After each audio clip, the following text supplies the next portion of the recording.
welcome back to Brit and Jacob the movies. Now you're probably wondering, what took you guys so long?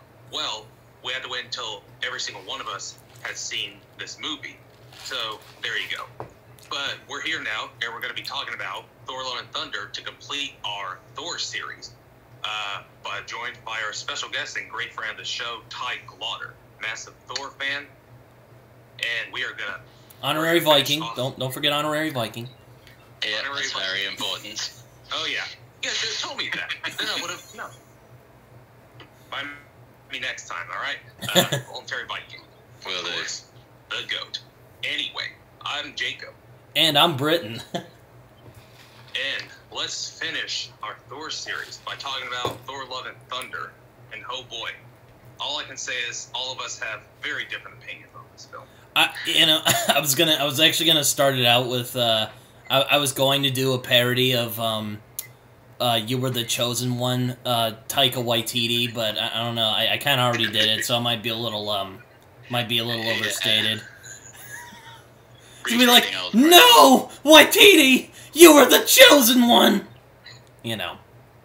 Went there anyway. Yeah. I'm not sorry. You're our brother, Taika. We loved you.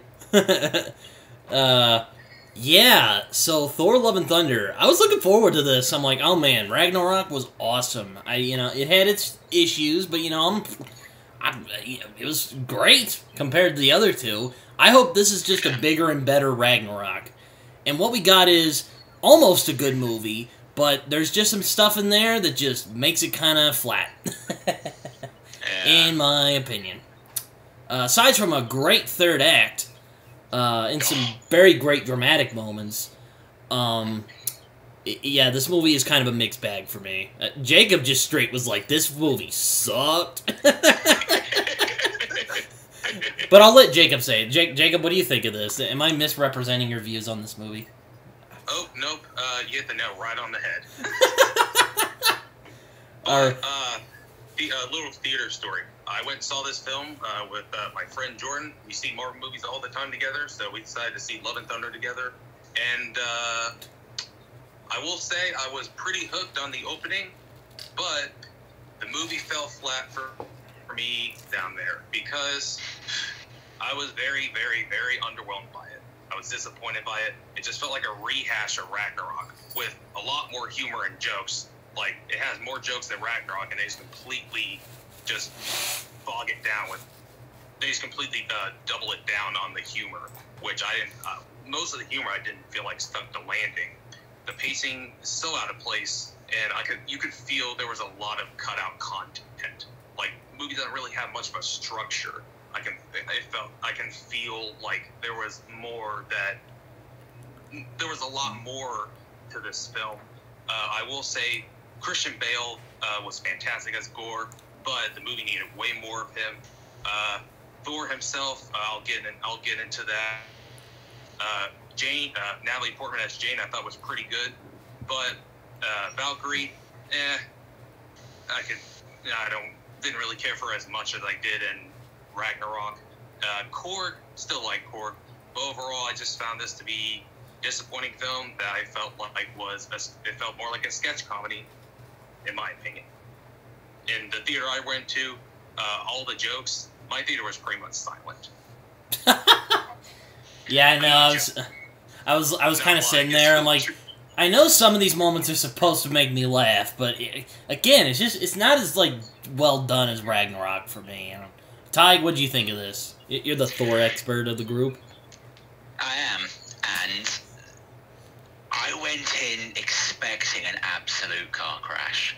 Like, I was already composing scathing reviews in my mind.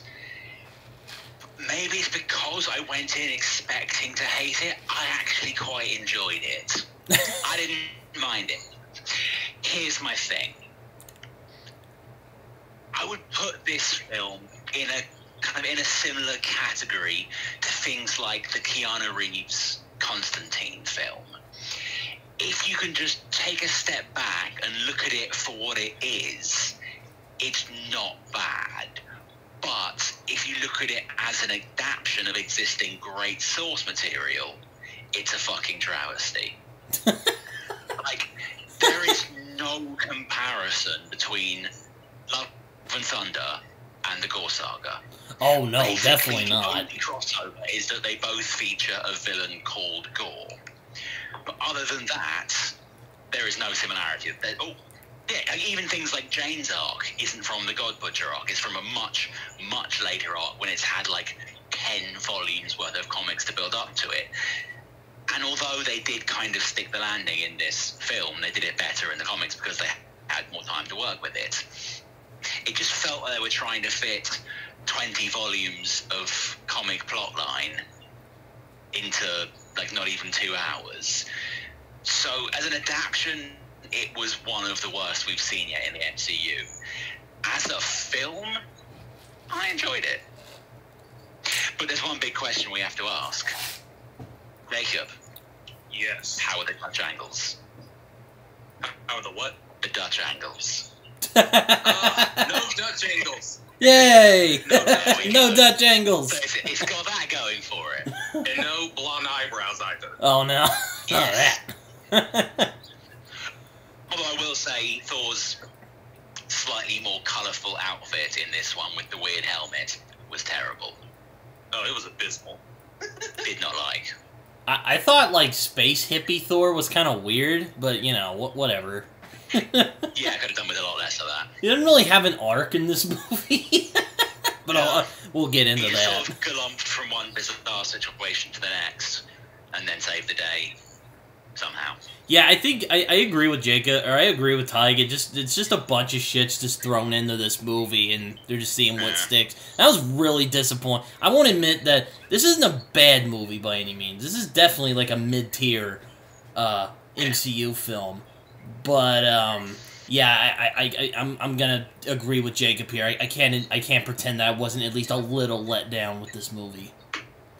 Because, you know, I saw Ragnarok. Oh, great. You know, big fresh air, you know, breath of fresh air. Watch Jojo Rabbit. I'm like, damn, this was really damn good. And so I was looking forward to this movie. I thought, all right, hopefully this will be like Taika will work his magic. And there's some good stuff in this. And then there's just not. It's like the Monty Python, gags that weren't funny. That's basically this movie. Yeah. That just die and you don't really get it, and you're like, that was dumb. Like, it's kind of like it's like a turd sandwich. Like the first 15 minutes are great, the last sort of 25 minutes are great, and then everything in the middle, I don't want. Yeah, that's exactly how I felt. Well, the third act of the movie kind of really saved this movie from being bad for me. Oh, that third act was great. Yeah. Oh, easily the best part of the movie, other than Bale as Gore, in my opinion. But before that, my two biggest issues is the humor and the structure of the film. You can definitely tell there was a lot of cut out content, as I said before. And the humor, Release the Waititi cut. Yes, release it. Even though Waititi doesn't really want to, from what I've heard, he's like, I don't really think it. This film definitely seemed like someone who just had a contract to fill and wanted out. It's like, fuck it, that'll do. It's 80% of the way there. The audience will be fine with it. I'm leaving. I was also kind of let down because I was kind of mad. I was like, damn it, now Carlton has a point, and I don't want to fucking... Damn you. With love, Carlton, but... God. Even Christian Bale came out and said he had a lot more to do with Gore than what we have seen now from the final product. Yeah. I know. It's just this movie doesn't feel complete. To be fair, it's because there was too much there was more content there than one film could have fit in, unless you go full Snyder and release a 4-hour cut. This was never going to be able to fit the whole story in there. Taika should have been like, all right, you know what? I'm going to do a whole trilogy. Film 1 introduces, sets everything up, introduces Gore.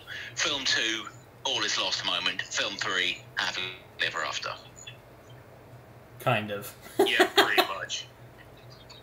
And also, the runtime really didn't do this movie any justice. No. It's only 119 minutes long, so everything feels rushed. Yeah. Which explains why Gore is not in the movie as much as he could have been. I know, and I thought Gore was the best part of this movie, funnily enough. By far. Yeah. Had the potential to be one of the MCU's best villains. Like, what we saw of him was brilliant, but there was like 5 minutes of it. I was like, dang it, this dude could be one of the best villains in the MCU. Yeah. Like, he's not just like bland. Potential. He's not just bland guy with same powers, you know? Yeah. And I'm glad they didn't undercut any of his scenes with humor, but again, we'll get to that later once we get into the real meat of the plot. Indeed. But yeah, it's one thing that was kind of the obvious point for me that really kind of threw me off. Okay. History time. Many, many years ago, I was about probably 15, 16, walked into another film that had a lot of hype and ended up being quite disappointing. Little film, you may not have heard of it. I don't think it really did much. It was called Star Wars Episode 1, The Phantom Menace. You might have missed it. I walked in, started watching, and I was like, wow, I'm like 16, and even I can tell this film's terrible. But then a certain princess walked on screen, and I was like, wow, one day I'm going to marry her. And that was Natalie Portman, and it's like 20-odd years later, and honestly, I do still want to marry her a little bit. She's one of my all-time favourites. I've since gone back and watched other films of hers where she's not being, forced to work with a shitty script. And she's actually a brilliant, brilliant dramatic actress. Probably one of the best of her generation. Oscar-winning, critically acclaimed actress, brilliant dramatic attention, everything great. For the life of her, she cannot do comedy. Yeah, I know, right? I'm sorry. Natalie, on the off chance you're listening to this, I love you, but you are not funny. Stop trying. You can't do it. I can't act. Do you know what I do? I stay away from the camera. You can't do comedy. It's fine. You're a brilliant dramatic actor. Stick to that. Do more Black Swan. Do more Professional. No one needs another Her Majesty. We don't need it. Her Majesty. And we didn't need... Yeah, it was a shitty, stoner fantasy comedy she did back in the early aughts. She did a stoner comedy? Oh my god. She wasn't high. It was I think it was like her, James Franco playing like kind of Robin Hood character. The only reason. Oh, I think I've heard of that, where he does like a terrible British accent. She was wearing a thong, and you got to see her ass, and like that was the only reason anyone saw the film. Terrible British accent? I think so, yeah. I was talking about James Franco. I was high as fuck when I saw that film. You were high as fuck. It was the only way to get through it. I can't really remember much, except that it was awful. And much like in Thor: Love and Thunder, every time she tried to tell a joke, she killed it. It's better than Jane Foster. I know. It's always weird. I've seen her in a couple of comedic roles, and she just can't do it. She just, I don't know. She's great at being like unintentionally funny. She's a brilliant straight man for another comedic actor to bounce off. When she tries to be funny, it almost seems like she's overcompensating. But very much so, yeah. I think her dynamic with Kat Dennings worked really well in the first and second film, because she was being like kind of academically confused, while Darcy was just like being ridiculously sarcastic and really dry and witty. That dynamic worked a treat, because that was both of them playing to their strengths. Stick with that. But when it's just her trying to be funny, it doesn't work. Like, when Chris Hemsworth is being funny, he's not trying to be funny, he's just naturally funny, and particularly in Ragnarok. But when Natalie is trying to be funny, she's just not funny. When she's being she comes off as either super awkward or super trying to, like, she's like super overcompensating. Like, she tries, but it seems like she's overcompensating. Yeah, you can clearly see it. You're trying to be funny, but you're just not. Like, stick to dramatic acting, because you're phenomenal at that. Oh, yeah. Like Valkyrie, super funny. If you'd had her, Natalie Portman plays like the straight man bouncing off Valkyrie's kind of, Kiwi wryness, spot on, perfect. But no, we didn't get that. We got both of them trying to be funny, and she just dragged every scene down. Yep. Sad times. Saw, oh lord. I was about to say, you did see Leon the Professional, didn't you, Taheg? Hell yeah. Isn't that a great movie? That movie's amazing. So good. The director's cut is kind of sus, but the theatrical one, great movie. Fun fact, I used to have it on VHS because I'm old. When I finally got a DVD player, eventually I picked it up on DVD from like CEX, put it in, started watching, was like, wait a minute, I've seen this film like 50 times. What is this scene? I don't recognize it. I'd unintentionally bought the director's cut. You actually brought the director's cut. And like, there's just these random scenes I'd never seen before of her like getting drunk in a restaurant and shooting people through doors. And the thing is, I know exactly what you mean when you say it's a bit. There's one particular scene. Yeah, it's so icky, you know. Yeah, where Leon is kind of explaining why he had to leave the old country. And the thing is, it's a super creepy scene. Like, kind of the subtext and the underlying sort of reason for the scene is super, super creepy. But you can't hate John Reno's performance in that scene. Oh, it's great. So it's fucking good. Like, yeah, he's great in the movie. With a very, very bad script, but he absolutely kills it. Oh, I think good. I like Leon the I don't want to actually hold on, don't want to talk about Leon the Professional. I'll save that for another time. But Leon the Professional, Yes. Great film, or at least the theatrical cut is a great film. The director's cut kind of sus, so kind of icky a little. But the oh Jesus Christ. Anyway, back to Thor: Love and Thunder. Natalie Portman is bad at comedy, but aside from that, fun movie, kind of.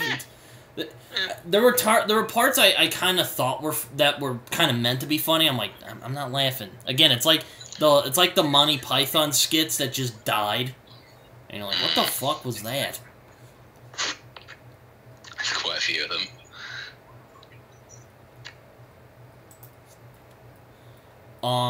But yeah, that third act was mwah.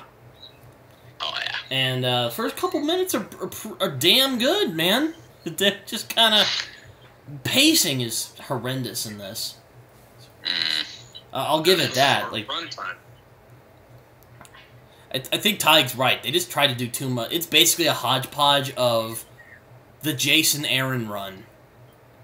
And the most damning critique of this movie. There's no Beta Ray Bill! It's been 4 movies, Marvel! It's been 4! Give us Beta Ray Bill, for fuck's sake. Come all on! we want. We want Beta Ray Bill! I don't give a shit about Hercules. Oh wait, that's kind of a spoiler. But to be fair, no one gives a shit about Hercules, so no one cares if it's a spoiler. But, by all accounts, nothing's gonna happen from that post-credit, so who gives a shit? Yeah. fucking...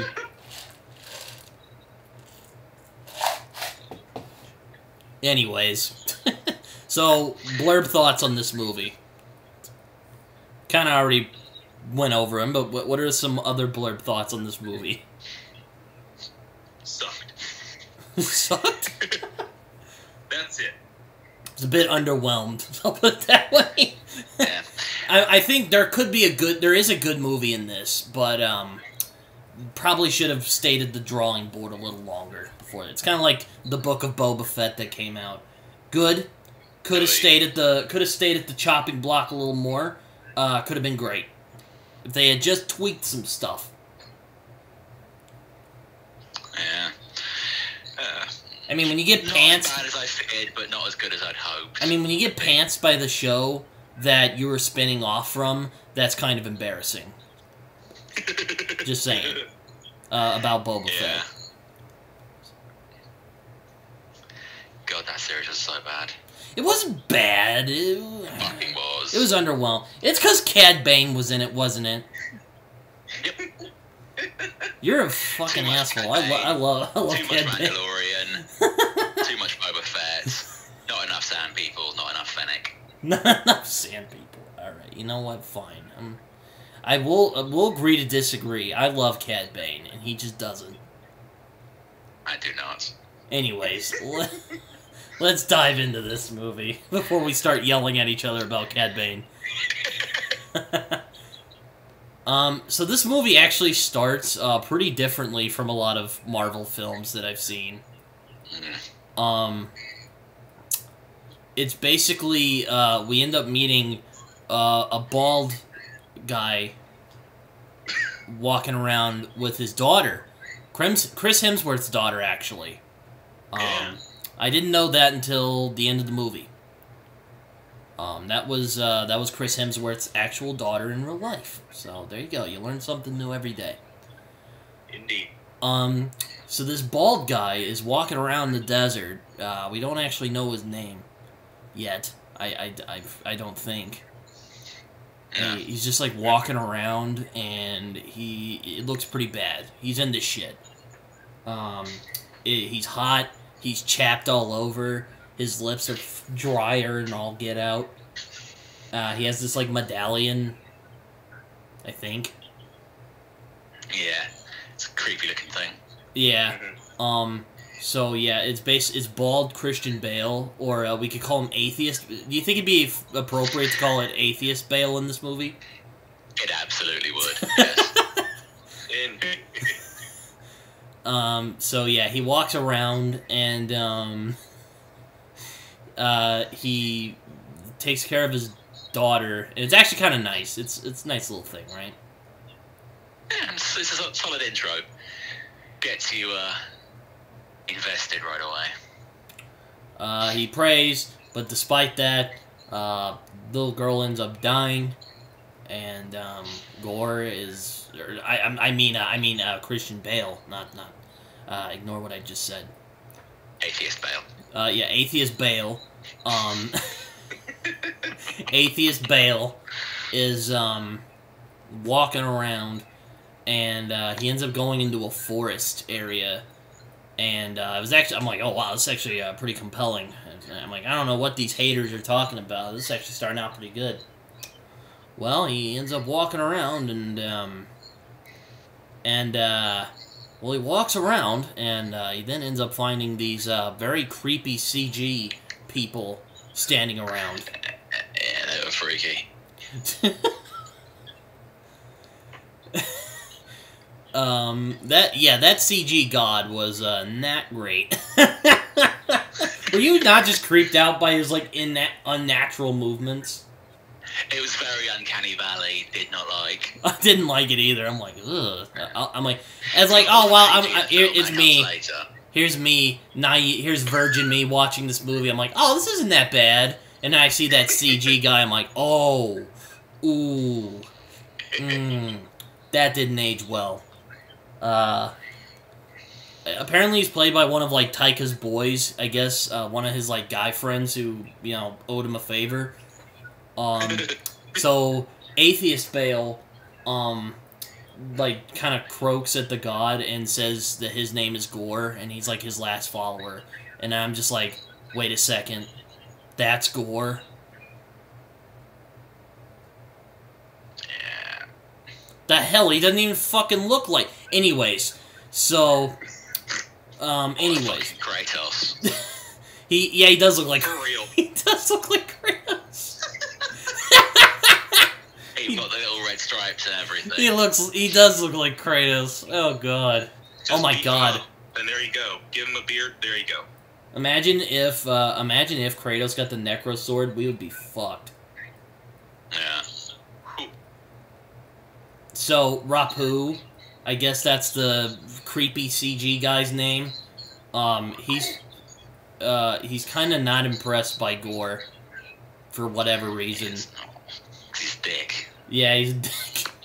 Yeah, he's just like. Not Gore. Gore's fine. The God guy was a massive bellend. Yeah, I know. It's like he doesn't even look like Gore. He just looks like he looks like Gore's multiversal cousin, Boar.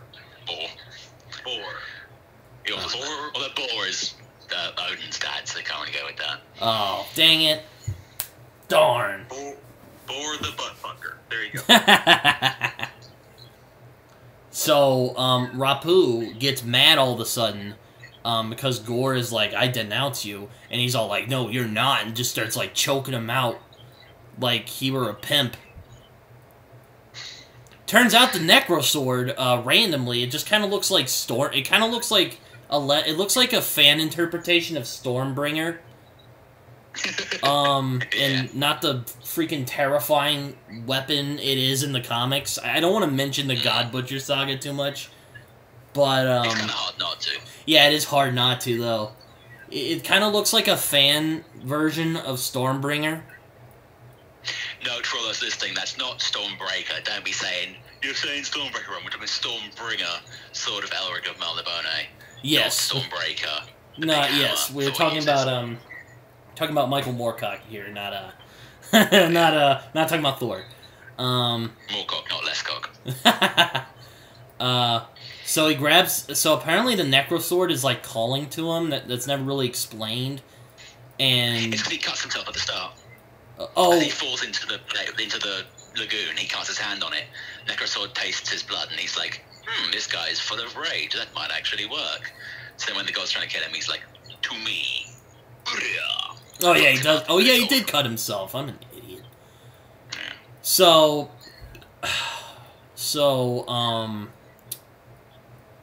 Gore not having any of it, and he just kills the guy after almost getting choked to death.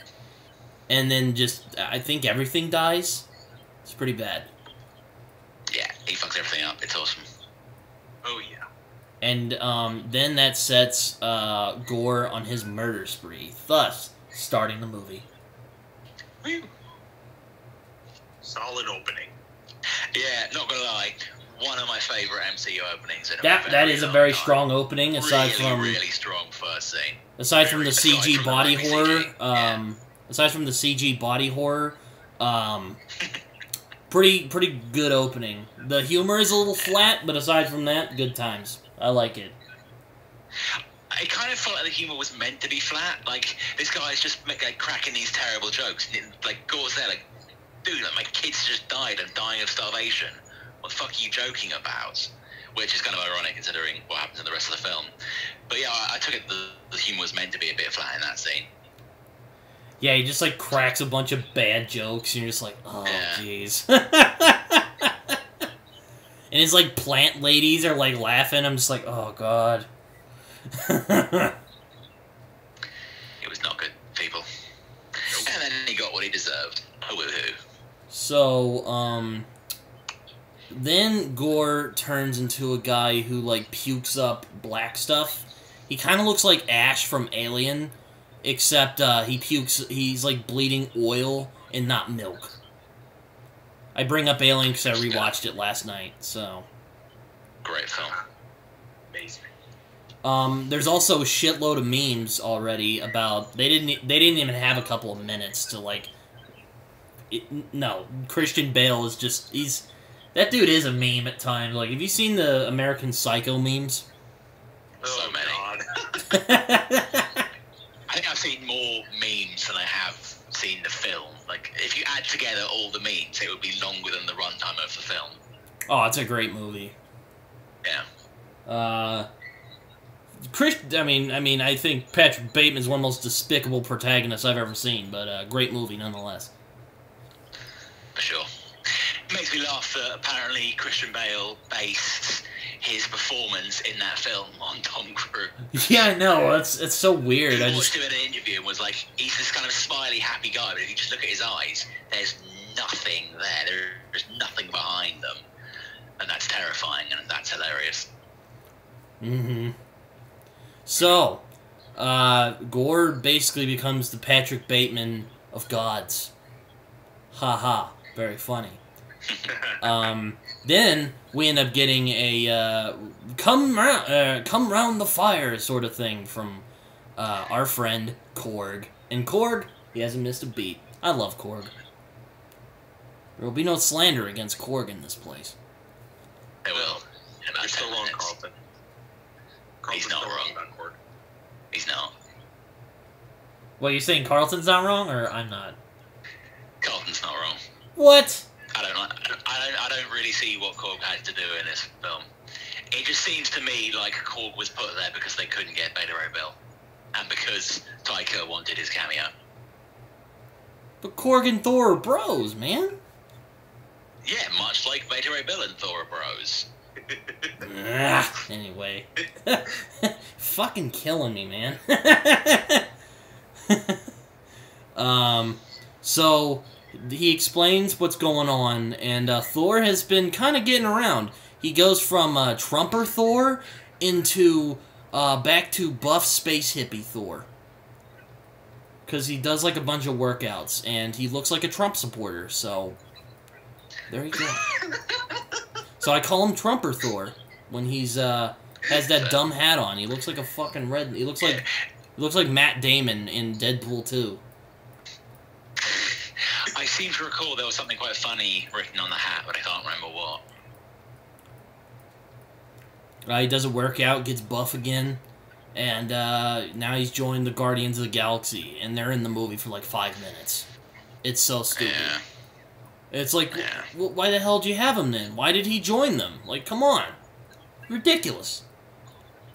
From what I understand, that is all due to Twitter. Are you serious? Essentially, if Twitter had never shat the bed and pushed to get James Gunn fired, and then rehired 5 minutes later because no one actually gives a shit, Guardians of the Galaxy Volume 3 would have come out before Thor Love and Thunder, and Thor would have been in the Guardians for all of Guardians of the Galaxy.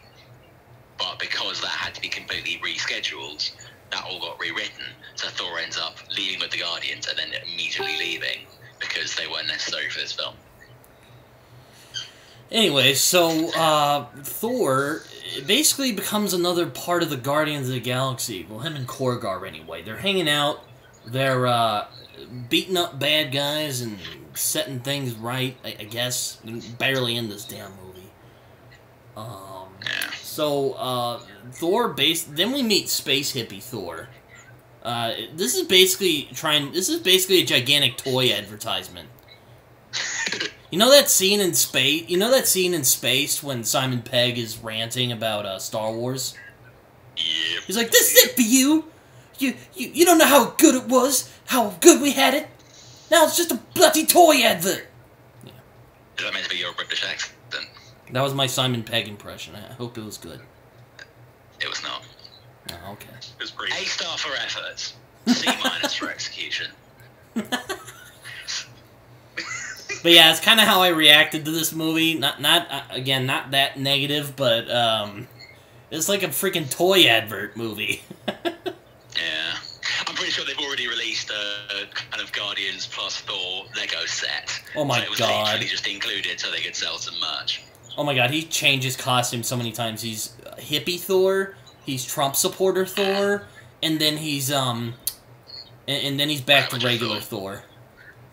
Yeah. It's really weird. It is. So, then we get Guns N' Roses. Nice.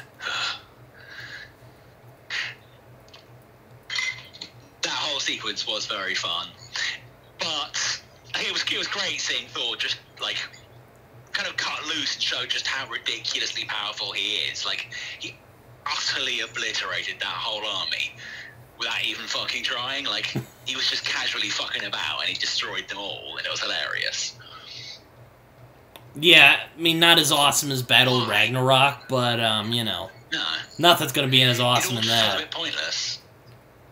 Yeah, Thor. Yeah, the Guardians are pinned down, all looks lost, and then they're like, okay, we're gonna have to get Thor because he's basically the big guy of the group now, since Drax isn't anymore, since he's a literal space god. Thor is doing his whole hippie thing. I guess he converted to Buddhism while he was out in the galaxy. He's like, hey, Mr. Thor, they're having some problems. He's like, come on, I'm trying to find, like, inner peace. And then he gets, like, Stormbringer and goes off. And then we get, like, this ridiculously over-the-top battle scene. Which, is fun, but, again, no Battle of Ragnarok, I'm afraid. Nope. Not even close. Though he does do a couple of funny things. He, like, manages to, like, do the splits. I'm like, oh boy, but that hurt. That was semi-funny. Yeah. A little bit telegraphed for me. I didn't laugh out loud, but I was like, oh. I also thought it was funny when he, I also thought it was funny when he threw off his coat and it flew into the leader guy's face. That was funny. Yeah. The comedy is very hit or miss in this movie. Yeah. From the moment Korg was narrating, like, the bit of humor, I was like, okay, I'm not buying this at all. Like, no. And there's one, like, little joke where Thor gets on his Stormbreaker and flies it like fucking, what's her name? Nanny McPhee or something. I don't know. Like a witch or something. And I just did not... Yeah, he flies like a broomstick. Like, you can see what they're going for there, but it's like, we all know that you don't need to do that to fly, so why are you doing it? It seems so out of character. Yeah, it's just clearly threw it in there, like, oh, here's a joke, and it sucked. Yeah.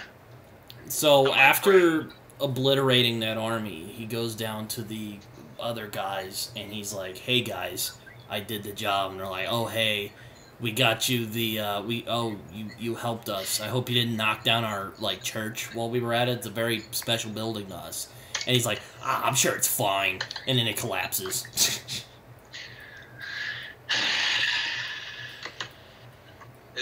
Hands up if you didn't see that coming. Yeah, I was like, yep. And, but no worries, they're not mad. They are a bit disappointed, though. But aside from that, they are pleased that Thor took care of the problem. And then he gets them. The holy abomination of this film. Those freaking goats. Fucking goats. Jacob, they are absolutely not the goat. Jacob, do you want to take it from here? I already have a headache. Why are they in this fucking movie? They are the most annoying things of species I have ever seen in a film. Why the fuck are they in this movie? It's so bad. It's so bad. Annoying. Here's the thing, it wouldn't be that bad if it was just like the introduction for them, and then the scene on the rider, whatever the hell the ship's called these days, where he kind of talks about cooking them and they suddenly go quiet. If he just left it there, that would have been alright, but they kept fucking bringing them back. It's so bad. And going, and it just got super obnoxious. Oh my god. And it's so obviously, like, pandering at a meme, and it's so bad. Oh my god. It's like, Taika literally admitted that he did that based off the Taylor Swift meme. With the oh my screaming goat. god. But yeah, apparently there are goats in the comics, so I don't know about that. They don't scream, though. Yes, they don't scream. Fucking hate those goats. If nothing else, I don't like in this movie. Oh god, I hate those goats. Got a headache just thinking about them. Ugh, got a migraine just thinking about them, like Jacob said. Yeah. So bad. So, Thor ends up. So they end up going into their. They end up going into their. They end up walking into their ship, and they look around for other. Also, just look around, and then, oh boy, it's Sif. And, you know, I gotta just say, Taika Waititi must really not like the Thor side characters. Because, you know, Warriors 3, they got done dirty in Ragnarok. And then, Sif, she's in this movie for only like 5 minutes! Why? She's been Agents of S.H.I.E.L.D. for longer, for fuck's sake. Why? I don't know. I'm telling you, this film should have been Thor, Sif, and Beta Ray Bill against Gore. Yeah, that would have been awesome! It would have been glorious. Oh my god, that would have been awesome. Then we would have seen her and Thor get together, because I think they're way better together than him and Jane. Yeah. And I'm pretty sure they end up getting married and having kids anyway, so just skip to the end. Why? She's in the... Taika, what did they do to you? What did the side characters of Thor do to you? Did they kill your dog? And then light the corpse on fire? Jesus Christ. No, I'm pretty sure. Or, sorry, by the thunder of Thor. Oh, God. Jesus Christ. Just... why? It's like Sif is in this film for 5 minutes, and she lost her arm. Just like Thor does in the comics, by the way. Until, you know... a joke about it. Until, a fucking joke.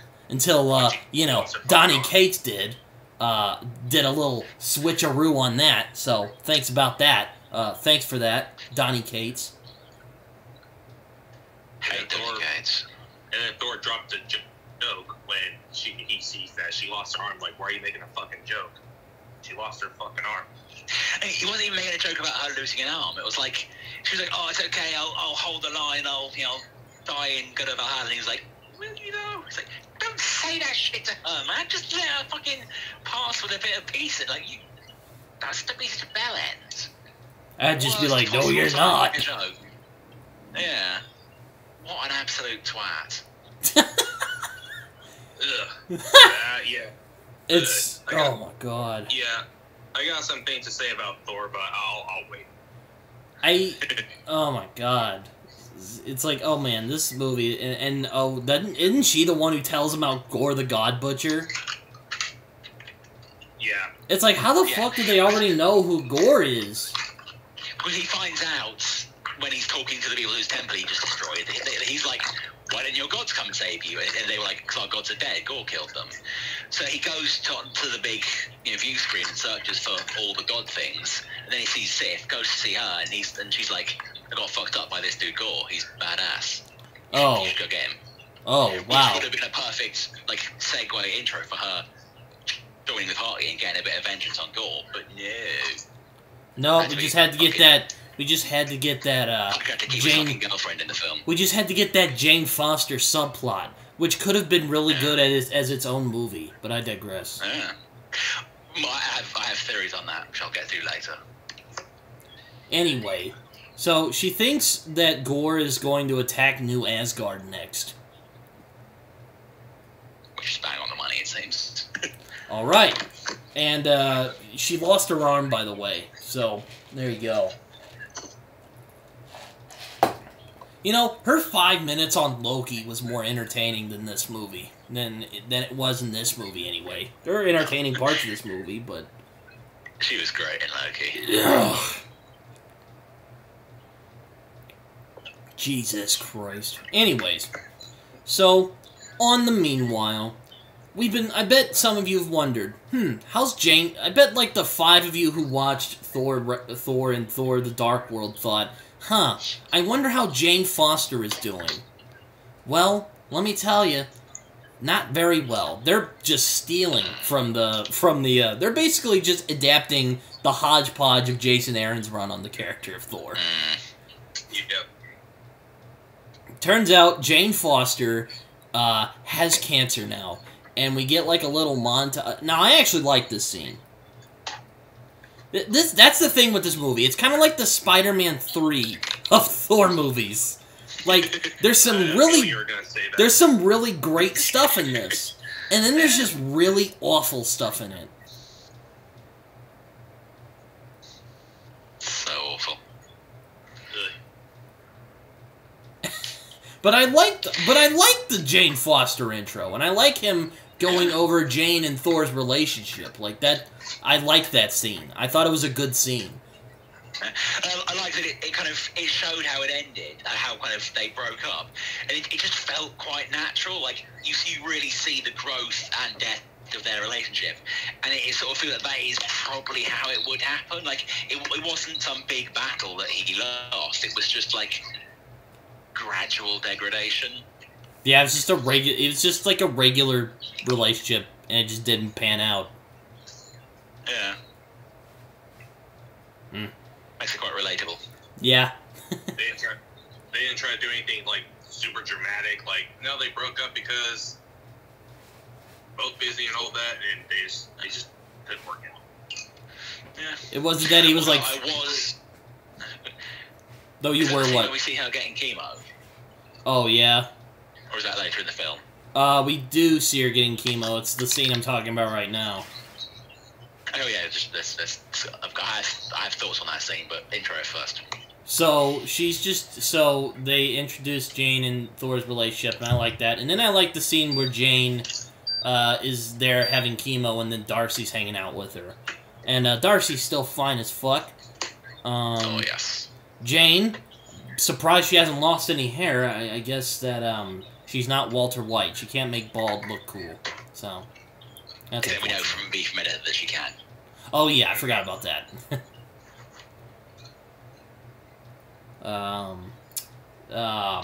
But yeah, she's just sitting there, and Darcy shows up and says, "Hey, what's up?" And they talk. I forget exactly what they talk about. I saw this movie a month ago. Well, that's a perfect time for me to step in, because that's the bit that kind of annoyed me. Well, for a start, there's the scene of her talking about her book to that guy who kind of seemed like the guy from the Team Thor Civil War tie-in videos. We know he's in US Scott, but that's a story for a different time. But whatever. We see her, and she's getting chemo, and Darcy comes in, and it's like, stop fucking about, just do the procedure. And she's kind of making all these jokes about kind of not really understanding what is wrong with her and everything. But okay, Jane isn't an oncologist in the MCU, so it's understandable she wouldn't, know the exact minutiae. But she's still a fucking doctor. She still understands the basics of, human existence. And they established later on that her mother died from the same cancer that she now has. She would know what stage 4 cancer is. Like, it seemed like a really clumsy exposition for them to then explain what she was ill with to the audience. But there seemed like a much better way they could have cancer done that. Genetic? Jane kind of seemed like a dumbass. Wait, is cancer even genetic? I know it's probably not the right question I should ask, but really? I'm not... much like Jane Foster in the MCU, I'm not an oncologist, but I believe there are certain types of cancer that if your parents have, it doesn't mean you will get them, but it means you are at greater risk, and I believe breast cancer is one of those. Wait, she does have breast cancer? I thought she had lung cancer or something. I mean, I know that's what she had in the comics. I'm just assuming. Oh. I don't think they actually... They just say it's stage 4. They weren't spending enough time on the arc to actually explain what she has. They're just, cancer, fuck. Well, one thing that annoys me is that she's like, alright, she's talking about her science shit with Darcy for a little bit, and she's all like, you go to Thor, and she's all like, nah. And then she goes to New Asgard to get Mjolnir, who she thinks might heal her. Now, if you've read the Jason Aaron Thor comics, you would understand why that bothers me a little bit. Yep. If you recall, there was a scene where Thor is hanging out with Jane, and he's like, I could just heal you if you wanted. And she's like, no. I'll do this the human way. You can chill, Thor. Yeah, great fucking scene. Don't do that in this movie. Ugh. Why? I mean, it's understandable, but still, it's like, God, it's just kind of betrays the comics, man. And not even that. It makes no sense that she should be like, fuck it, Mjolnir will heal me. But actually, as we find out, it's doing the exact opposite. It's like, if Mjolnir chose her to be sort of worthy to try and heal her, why would it then, like... It's kind of heavily implied during the flashback sequence that the reason she's now worthy is because Thor was like, do what you can to protect her before the hammer exploded. And now it's like, I have to protect her, so I'll make her Mighty Thor. But if we know that's hurting her more than it's helping, surely Mjolnir will be like, oh, wait, no, sorry, I fucked up.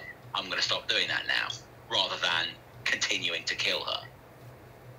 So, Mjolnir is kind of not... It's kind of fractured, because, you know, Hela in the last movie destroyed it. So, Thor... I think this is actually kind of clever. Thor put an enchantment on it a few years ago to protect Foster, and Mjolnir reforges, and then we get a gigantic explosion into white, as I like to call it.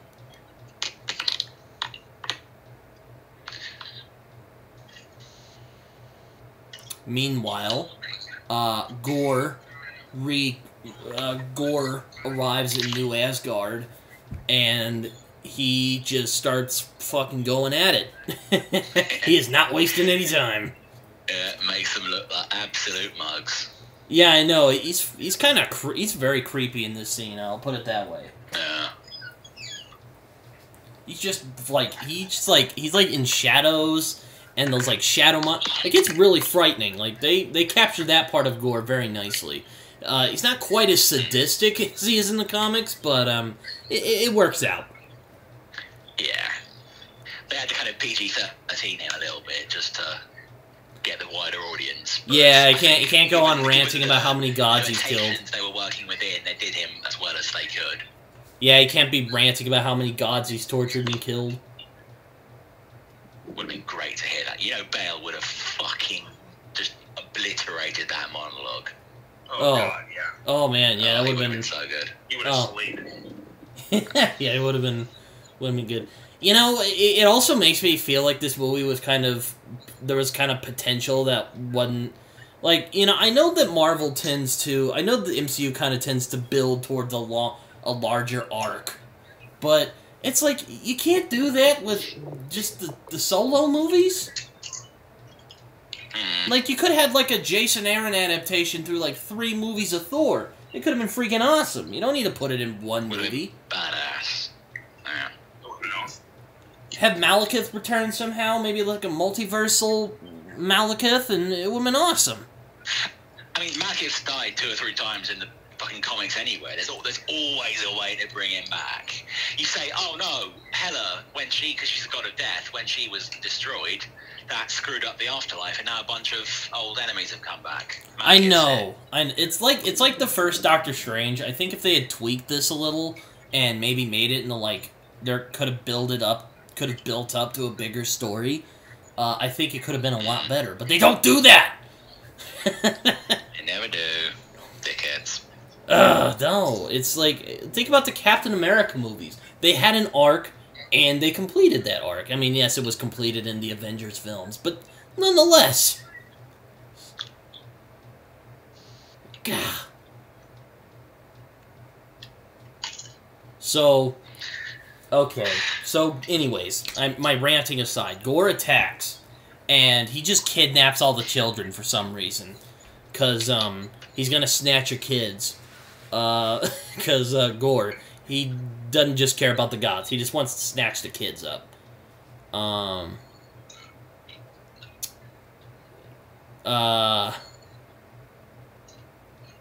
So, we meet Valkyrie, who's been kind of, not really doing too well with this bureaucratic stuff.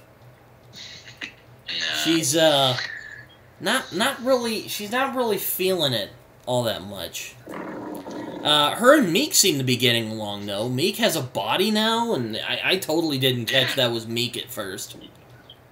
Until, like, later in the movie when they're doing their, like, scientific crap.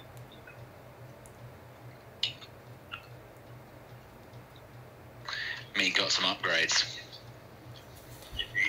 So, so you can tell Valkyrie's just excited to get into the battle. And, they fight for a little bit, and then Thor and Korg show up, and it's, you know, it's a big thing. And, Natalie Portman shows up as Mighty Thor, and starts just attacking everybody, and it's... What do you think of Natalie Portman as a superhero before I get into the to my opinions? Your clearly negative opinion. Until I get to my very underwhelmed opinions. I thought they could have done more with her. I really liked the way she kind of had that shotgun scatter thing with Mjolnir, which they should just sort of huff it and the shards would fly out and hit a bunch of people and then come back. I thought that was a very clever kind of mechanic to give her. I'd have liked to have seen her do a little bit more with that. And her outfit's terrible. Yeah, I mean, she was all right. It wasn't that her outfit was terrible to me. She was just stiff, I thought. Like, a little, yeah. Even later when she does the "Feel my thunder," it's super dumb. I thought it was dumb, but I'm getting ahead of myself. I think that's meant to be. Can I finish? Oh, sorry, Jacob. Yeah, you interrupted. Oh, sorry, man. What was I going? Oh yeah, I was actually really excited to see Mighty Thor because I was like, she could be very badass. But I agree with you. She's kind of stiff. I know. And she's just, they just make her like trying to think of a catchphrase. Like, it's so bad. It was, yeah. She's not really... This sounds bad, but she's not really, like... It seems like she's not really made for these types of movies, but, you know, oh well. Like, she does, like, her pose, and it's so fucking weird. It's like... Stop that. It very much feels like someone who is new to the game trying to kind of go in at the deep end and do the whole superhero thing, but with no kind of real training. I think is what they were trying to put across for her. But yeah, it did make all her sort of everything feel a bit weird. And like, as you said, the sort of trying to come up with a catchphrase on the fly. It was like, much like the Screaming Ghost, it was kind of funny the first time, but not really. And they just kept fucking doing it. It's like, please stop. Please. Uh-oh. New news came in about Ezra Miller, but we'll get to that later. Deviating from the plot. So Jane shows up, and Thor doesn't recognize her, because, you know, I tend to defend Thor a lot, but he can be kind of an idiot sometimes. Most of the time. At least yeah. MCU Thor, especially anyway. when Tucker's writing in. Jacob, you said you wanted to mention something about Thor's characterization. I think that'd be a good time to talk about it, because he's kind of an idiot in this movie, I think. He's a fucking moron. like in Ragnarok, like, they definitely made him more of a comedic type of character. But at least I didn't think they, like, completely dumbed him down, that he wasn't, like, a complete moron. But in this film, like, he's literally, like, the butt of every joke. Like, the punchline is, it's funny because he's stupid. Like, they essentially, in this film, my opinion, just made him a big, dumb jock. Like, he's, like, Thor in this film is, like, when you look at Thor in this film, stupid, destructive, and often totally lacking in self-awareness, he's sort of making Gore's point that all these gods are terrible. Yeah. I'd say Thor is well-intentioned in this movie, but he kind of, like, causes destruction without meaning to. Eh. I don't know. I'll be right back. I'm gonna get a drink. You guys, you can talk. keep the audience busy real quick. I'll be back.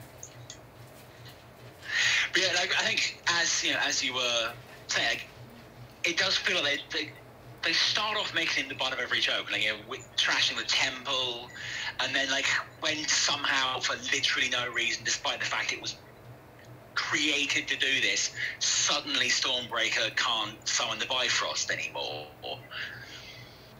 And then, like, it felt like they were setting out to be a bit of a dumbass, so that as the film progresses, it kind of gets better, and then by the end, they sort of do it in Ragnarok. They keep having him get the timing wrong for everything, and then right at the end, he's like, I'm not strong enough, but he is. And then fucking your man bursts out. It's like, oh, okay, he finally got the timing right. But there was no payoff. They kept kind of making him the dumbass, and they got to the end, like, alright, this is the part where you stop being the dumbass. And he never really stopped being the dumbass. No, he's still a dumbass from beginning to end. He's still a dumbass towards the end of the film, which is, like, one of my biggest issues is that, like, it worked very well in Ragnarok, but in this film it just didn't. They just doubled down on him just being a big dumb jock, as I said. Being very stupid and destructive, as I said. like, they kind of ruined Thor in this film, and I was very disappointed by it. And there's a Stormbreaker, Mjolnir love triangle. That whole arc was so fucking dumb. Like, Stormbreaker being the jealous ex-girlfriend. Why? What? All that was there for was to fill screen time. It added nothing to the... And when you've got under 2 hours, of screen time... Heck, boys, what I miss? We were talking about Stormbreaker, Mjolnir love triangle thing. Oh, I thought that was funny. You're wrong. What? No, what? You're wrong. What? It was horrible. Hold on. That was the only funny part of that movie. Just to catch you up with what you... It's the part where, like, Stormbringer just, like, comes up. That shit was hilarious. What are you guys talking about? Basically, it felt like filler in a film that didn't have enough time to cover its own story, let alone enough time for filler. They started this dumb joke just to fill up the runtime. That's it. Yeah. Okay, you two are wrong, but, we'll agree to disagree. How about that? The salt is very strong today. It is. And you're wrong, Britton. It's fucking horrible. Dumb shit. Alright, but what scene are we at aside from the hammer triangle? I don't think we are. we haven't progressed any, we've just been ranting about how dumb that arc was. Oh, okay. So Gore escapes after sicking his shadow monsters on everybody, and he kidnaps a bunch of Asgardian children, including Heimdall's son. Heimdall had a kid, and he calls himself Axel, after Axl Rose. But why? Axl Rose is a douchebag. Fuck Axl Rose. There's way better bands out there, my friend. I've heard Appetite for Destruction's really good, but aside from that, why Axel? Kind of sounds like Axe. Still dumb. I know it's a nitpick. I know it's not important, but I don't care. It's still dumb. Fuck Axl Rose. I was waiting for that. Oh yeah, you know that scene later where he shows up and his face is like gold and it looks really bad? Which... Who? You know when Heimdall's kid Axel contacts Thor? And his face is there, and it's just like, it looks really bad. I thought that was on purpose, personally, but I could be wrong.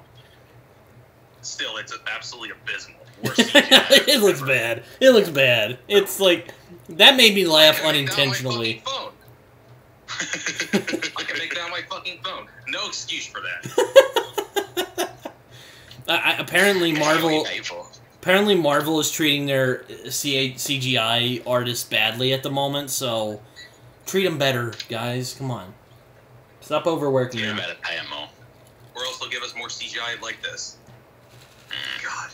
It's so horrible. Aim for excellence. Don't aim for shot out the door mediocrity. And the memes for that CGI scene alone, holy, they're all over the place. Yeah. So Gore ends up putting the kids in the in his realm, I guess. It's called the Shadow Realm, which I don't remember if this was in the comics. I don't think it was. He just lived on a planet. Also, there's no God Bomb in this movie. Biggest mistake. So, why? The God Bomb... Because they suck. The God Bomb's the best part of the arc, man! Because you can't do the God Bomb without his whole kind of gore planet, and without him kidnapping all the gods and murdering them, and all the Bloods and all the Awesome, and they didn't want to do that. Could have gotten Mark Addy as old Thor. Would have been great. I'm still going for that one, by the way. That would have been amazing, yeah. Robert Baratheon as Old Man Thor. That shit would have been amazing. It would have. Hell yeah. What could have been? Sad times. So mad they didn't put the God Bomb in this movie. Yeah. Big mistake. So he puts him in the Shadow Realm instead of just his planet where he makes the God Bomb. Just make him make the God Bomb. What's wrong with that? I bet Jason Aaron was just sitting there, and he's just like, he's trying to be nice, because, you know, he's like flattered they're using his characters and ideas, and he's just like sitting there, and he's just rubbing his face like, oh my god. I bet we're suddenly going to get a new volume of Southern Bastards, where they run into a villain that looks suspiciously like Taika Waititi, who dies horribly. I'm looking forward to that one. Whenever Southern Bastards is coming back, that'll be the day. Anyways. Fucking nice. So, Jesus Christ. So, Gorr goes to the Shadow Realm, and then some kids are, like, hanging out, and then the kids are hanging out and talking about... They're really trying to go for, like, the story as a myth. I'm guessing that's what they're trying to go for in this movie. Because, you know, it starts out with... with Korg. So many ors in this movie. Jesus Christ. For real. Korg. So Korg is like telling the story on a campfire. The shit of it is, it's terrible. It's terribly executed, but nonetheless. Horrifically. It's like he read a Neil Gaiman novel and just was like, oh, let's do that. And then he just did it badly.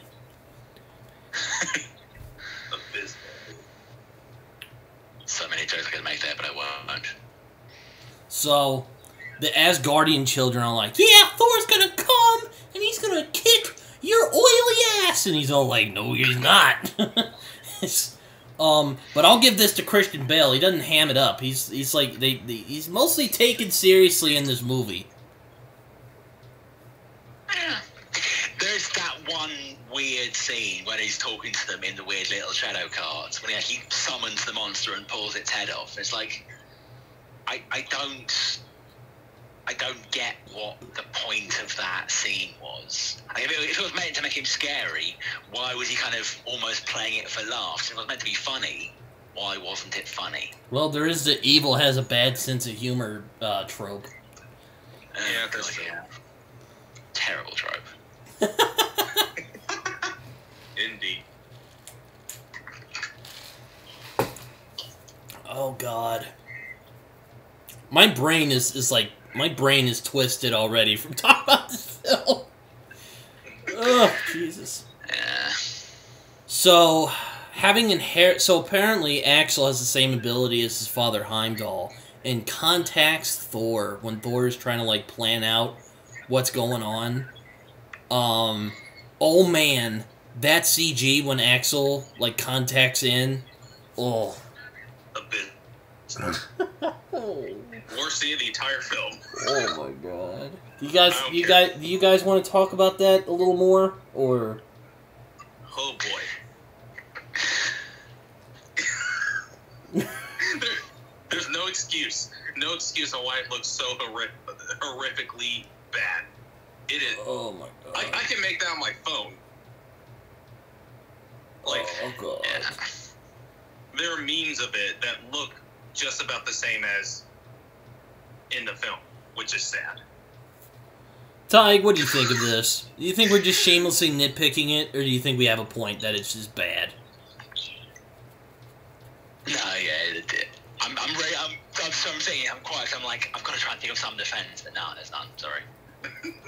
Now, some of you people... Now, I have a berserk button when it comes to Thor movies, and that's people saying that Thor the Dark World is better than this movie. And all I'll say to that is, you are fucking stupid. Thor the Dark... Nothing is worse than Thor the Dark World. You silly twats. Yeah, it's still the worst Thor film. Not sorry. No offense, Taheg. I know you kind of like that movie. No, I do like Dark World, but I like Love and Thunder more. Anyway, my head is spinning already, so I'm not even drunk. What happened with this movie? Taika, did you just take a shitload of drugs and just went off? I don't know. Oh, You know, God. you just reminded Explain me. that. Oh. You just reminded me. Just for that abysmal CGI, I gotta take a shot. Do it. That's good. So, Thor ends up, like... I guess he also has Heimdall's ability for some reason. He kind of teleports his astral body in there, and he starts, like, encouraging the kids. And it's just, oh, jeez. It's not a great scene. Not great. Not great. And they're, like, really trying with the humor, and it's just like, oh, my God. It's just falling flat consistently. Yeah. This is the chunk of sweet corn in the turd sandwich that is this movie. Like, this is just... What the fuck? What was the point of that whole exchange? I don't understand it. Knowing the runtime, maybe, since this film's so short. God. This is why I said right after I got out of the movie, Jacob and Ty can attest to this. I literally was like, "No, Taika, you were the chosen one." That's why. It's just, could have been so much better if they had just given it more thought. Or a different director. I know Feige is very about, look, we got to get this stuff out on time. I certainly can be a pain in the ass for directors who like to, really put their, put it in there, That sounds really suggestive, but I'm digressing. They like to, it's like... Really go deep. Stop!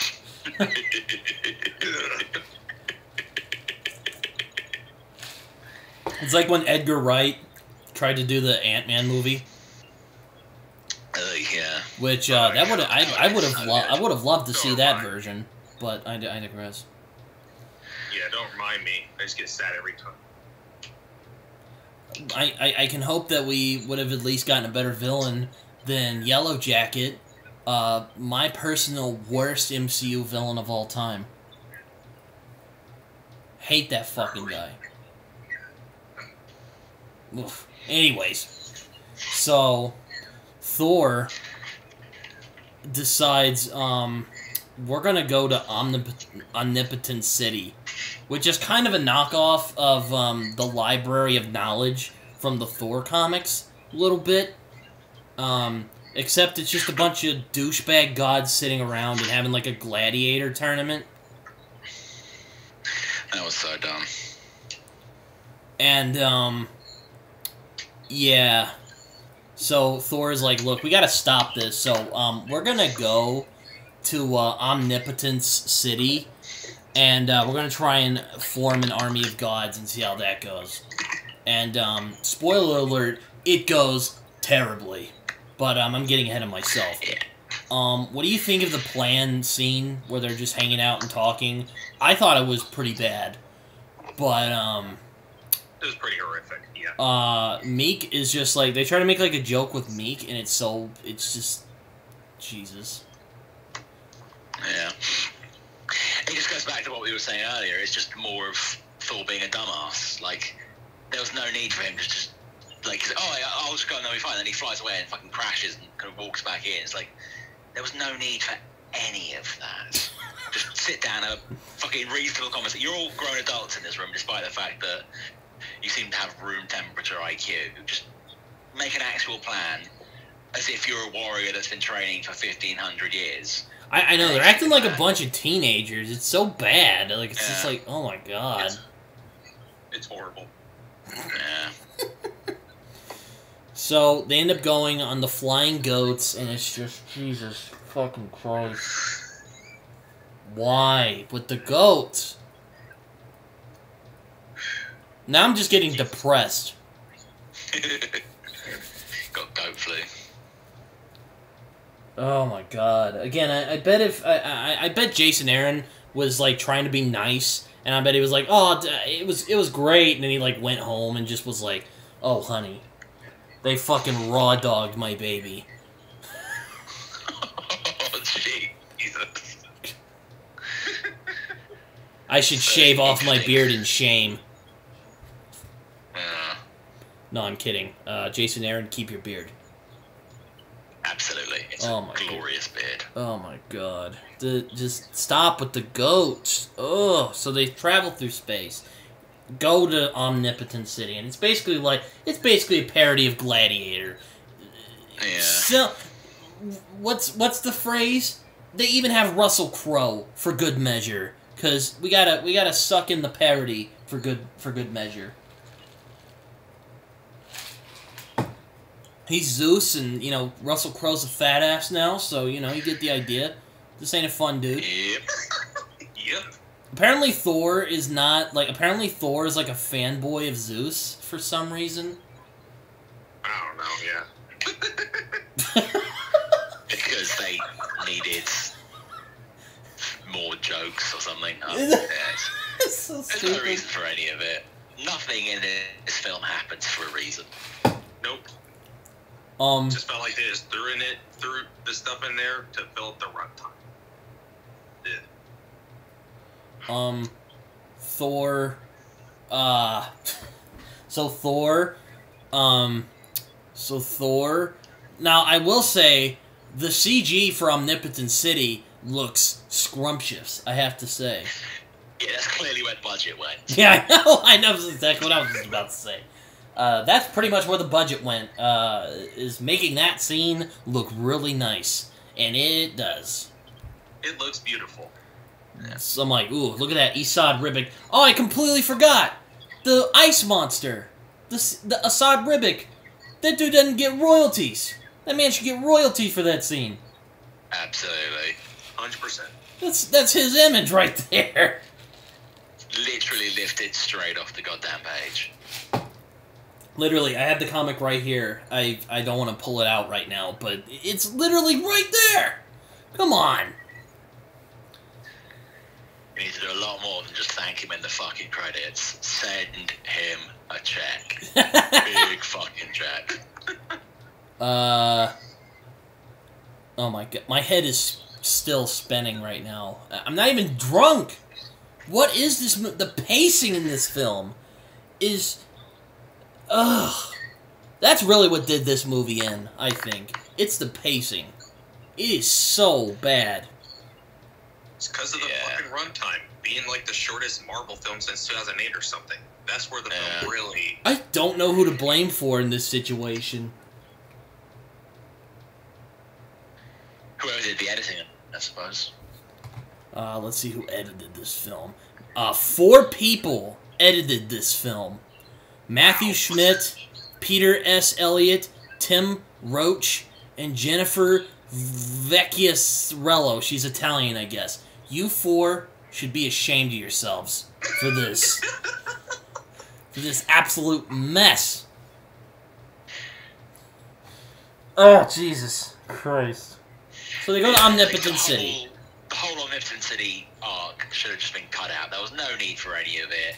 The only reason any of it was there was because they needed to get Zeus's thunderbolts, because they needed to give Valkyrie a weapon that would actually make her useful at all in the last fight, because she's obviously nowhere near the leagues of Thor and Jane.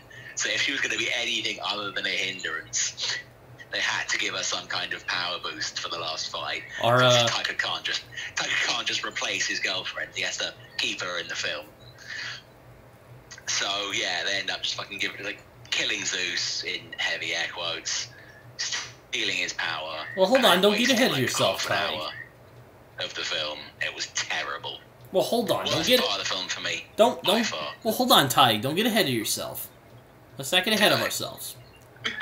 So, I want to thoroughly discuss why this scene is bad, but hold on. So, okay. So basically, this is like a mix of Gladiator and the WWE. Basically, it's basically like It's basically like the WWE for gods. Like, I'm surprised that Carlton didn't take to this.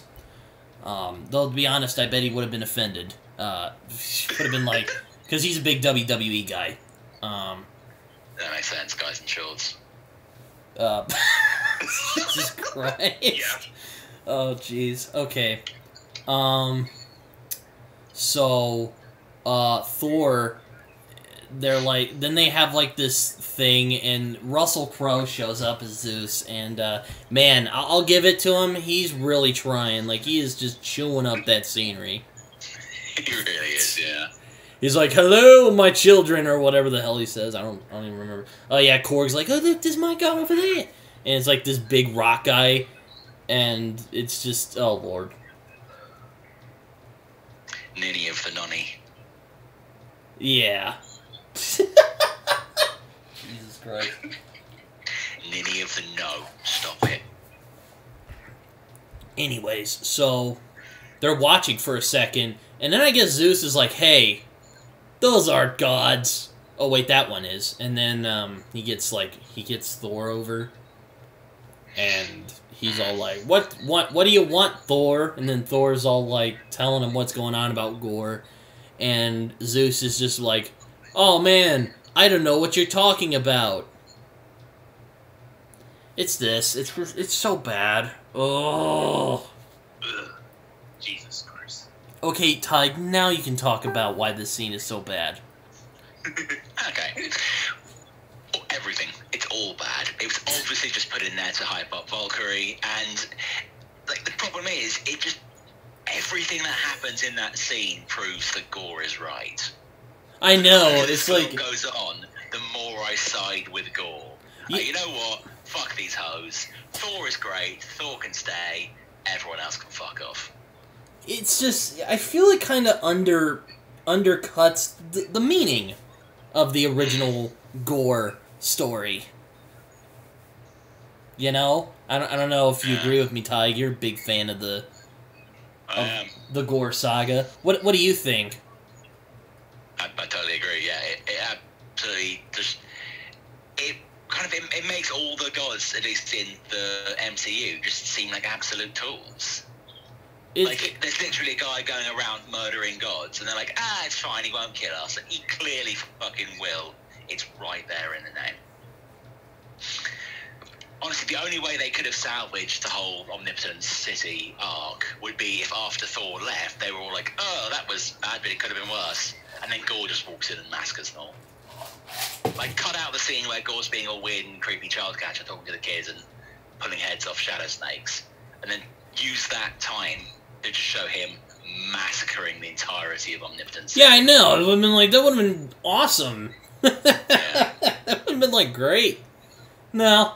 He's just going to be lazy and go up to this, like... He's basically going to the device of Stalker that grants any wish that you want at the end of the movie. Yeah. It's so bad. Oh, it's like Gore's whole thing... Watching, clearly Taika's been reading Eden Zero, because that is literally the plot of Eden Zero. Gore? Like, I like Gore in this movie. I think they did a pretty good job. But he's so non-action in this. Like, he's not... do we ever see him butchering any gods? No! That first one. That first one? No! We don't! No, just that one scene, but other than that, you didn't do anything to justify that name. He's more of Gore the child abductor. He's a child catcher with a fancy outfit. Exactly. He's Gore the child abductor. I like that. It's like, Jesus. Like, Gore in the comics, again, I really don't like doing this, but, yeah, dude just, this is a guy who relishes in, like, suffering and just murdering people. It's just, yep. And I don't mean to laugh at that, but it's just like, he's just like, oh, I'll just take this, but no, this dude, like, I mean, yeah, he does make the God Bomb, but this is literally a lazier version of the God Bomb. He does nothing in this film. He just pops up here and there until the final act. Taheg, what do you think of this, as the Thor expert? Agreed, like, he should have been so much cooler. You need to remember, in the comics, Gore fights Thor quite a few times and wins every single time. There is not a single occasion where Thor manages to actually beat Gore in a straight fight.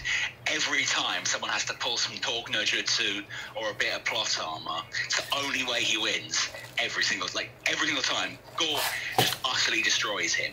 At one point, he's fighting King Thor, who has all the power of Odin, plus all of the power of Thor. Viking Thor, who's just a pissed off dude with an axe. And then Avenger Thor, who is, you know... The Thor we know. Yeah. And he fucks all three of them up at the same time, while also maintaining a whole planet covered in an army that's suppressing a whole army of gods on his own, while also building the God Bomb. Like, it is, like, he is a universal level threat and deserved so much better than being in his own film for maybe 10 minutes. Like, I think someone just watching this film, not knowing who Gore is, doesn't understand what a brutal threat that dude is. Like, this is a guy who fucked up Thor so badly he couldn't pick up his own hammer for like 5 years. I know. Like, this guy is like a Thanos level threat. Oh yeah, absolutely. This dude's like a Thanos Ultron level threat, and they just like throw him into this movie. This may be a hot take, but honestly, I would put Gore at his peak above Thanos. Oh my god!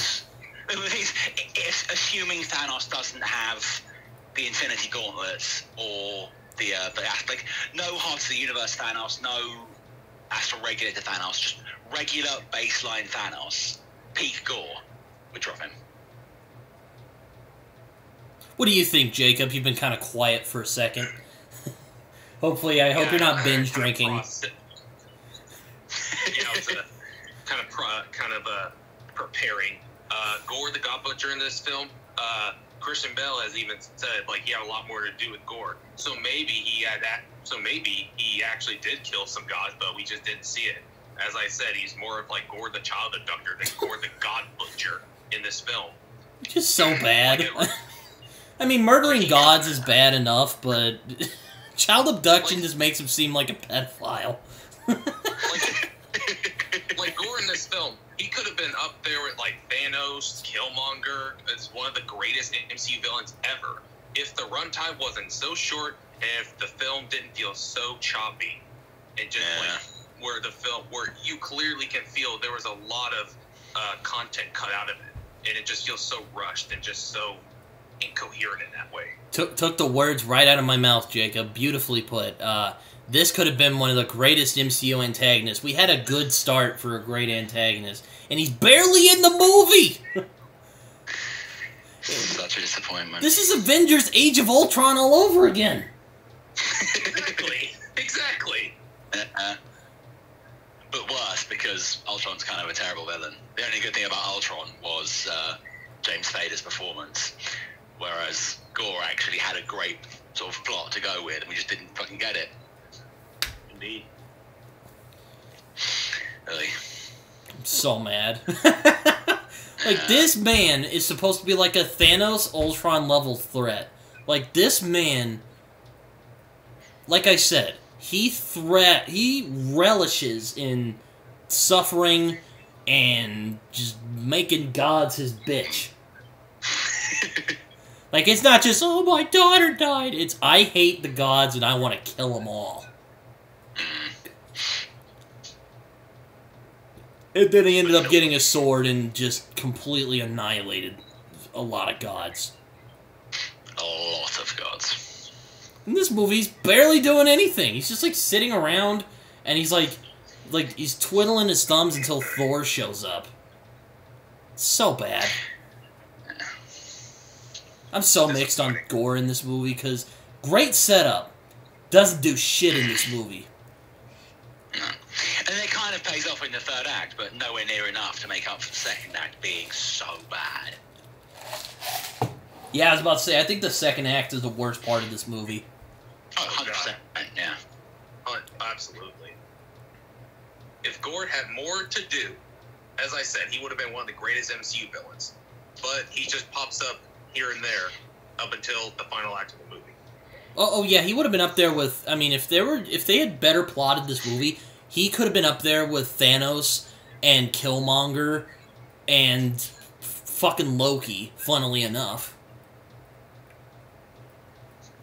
Surprised Loki didn't show up in this movie.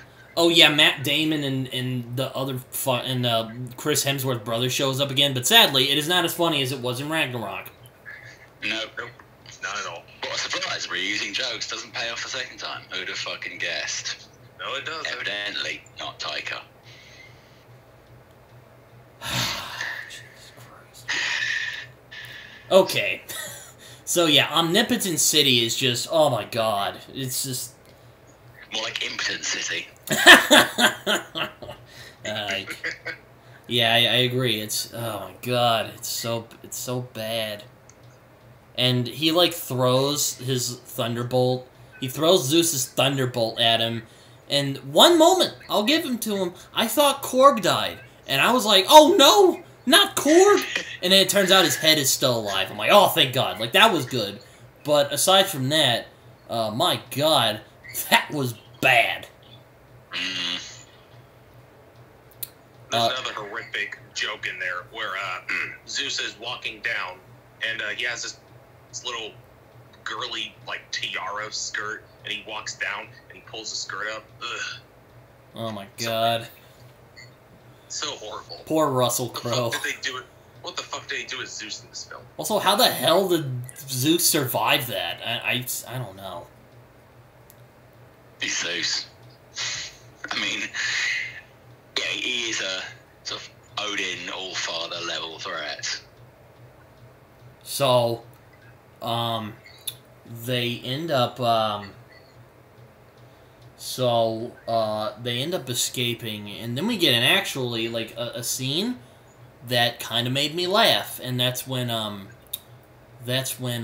Korg's head is singing.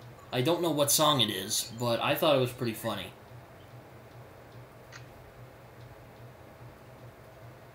Alright.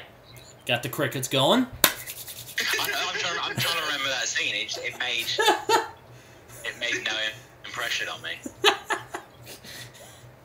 Got the crickets going. Alright, I see. Chirp, chirp.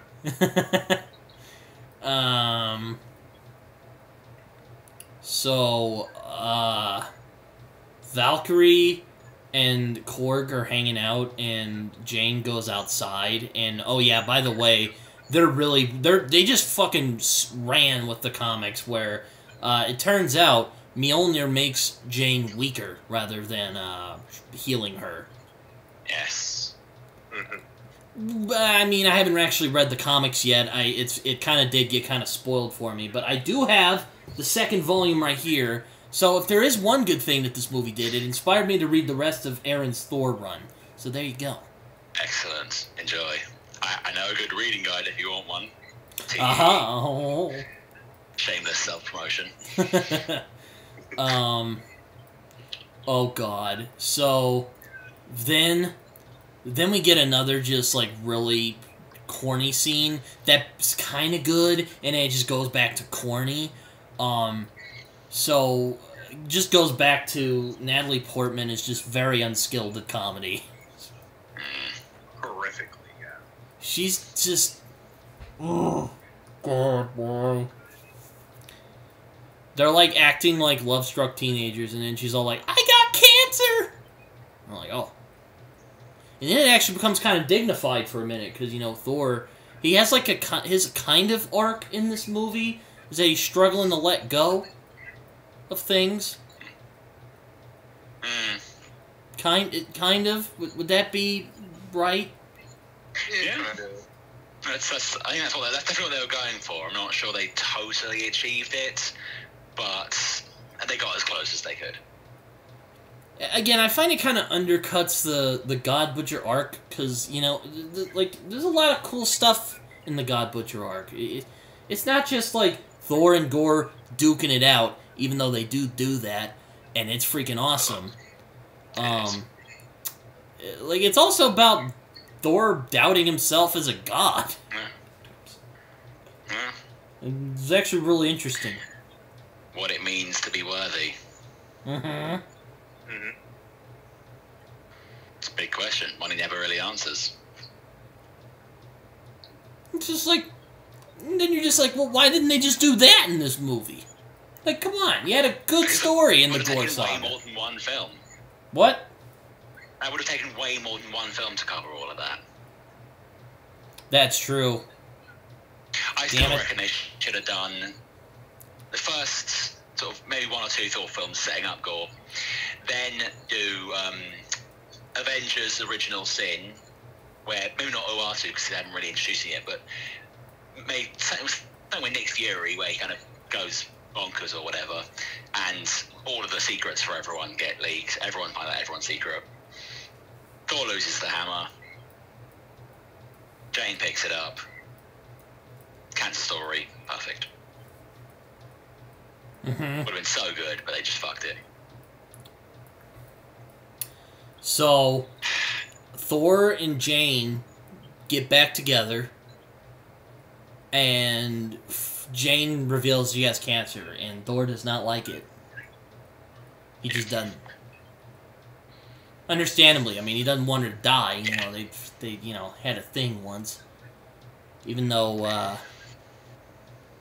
don't know. I don't know. It was good for a little bit, and then it just kind of went back to, oh god, this. It was a little cheesy, but overall, I think that scene works. There was, there was no forced kind of cringy humour. They let the scene mostly play out with I'll give that to the gravitas it deserved. It wasn't brilliantly written, but no part of this film is, so whatever. Like, it was as good as we could have expected it to be within this film.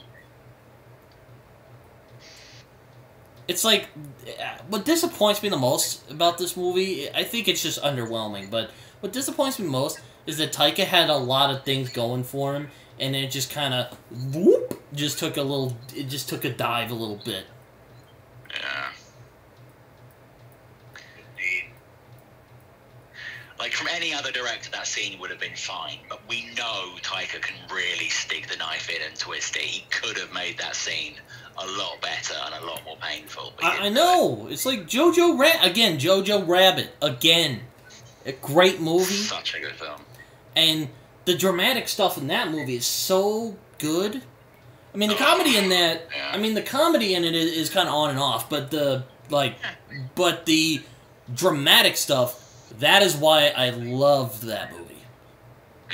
When it hits like a fucking hammer. I know, and I'm like, Taika, you could do better! Ah! And, you know. Yeah, you're capable of doing it, but you just decide not to. You just didn't. So... I have to figure he's being, like, hamstrung by Disney or something. It's the only way to explain why. Either Feige was being, like, a dick, or maybe Disney was, like, harassing Feige, and then Feige was harassing Taika. I don't know. I don't care. I'm more inclined to blame it on the mouse. Yeah, I am also more inclined. Because I'm like, Kevin Feige, for all of his faults, that man is someone who does love the Marvel Universe and wants to see it done as well as possible. Yeah, he's earned my respect, so I'll give him the benefit of the doubt.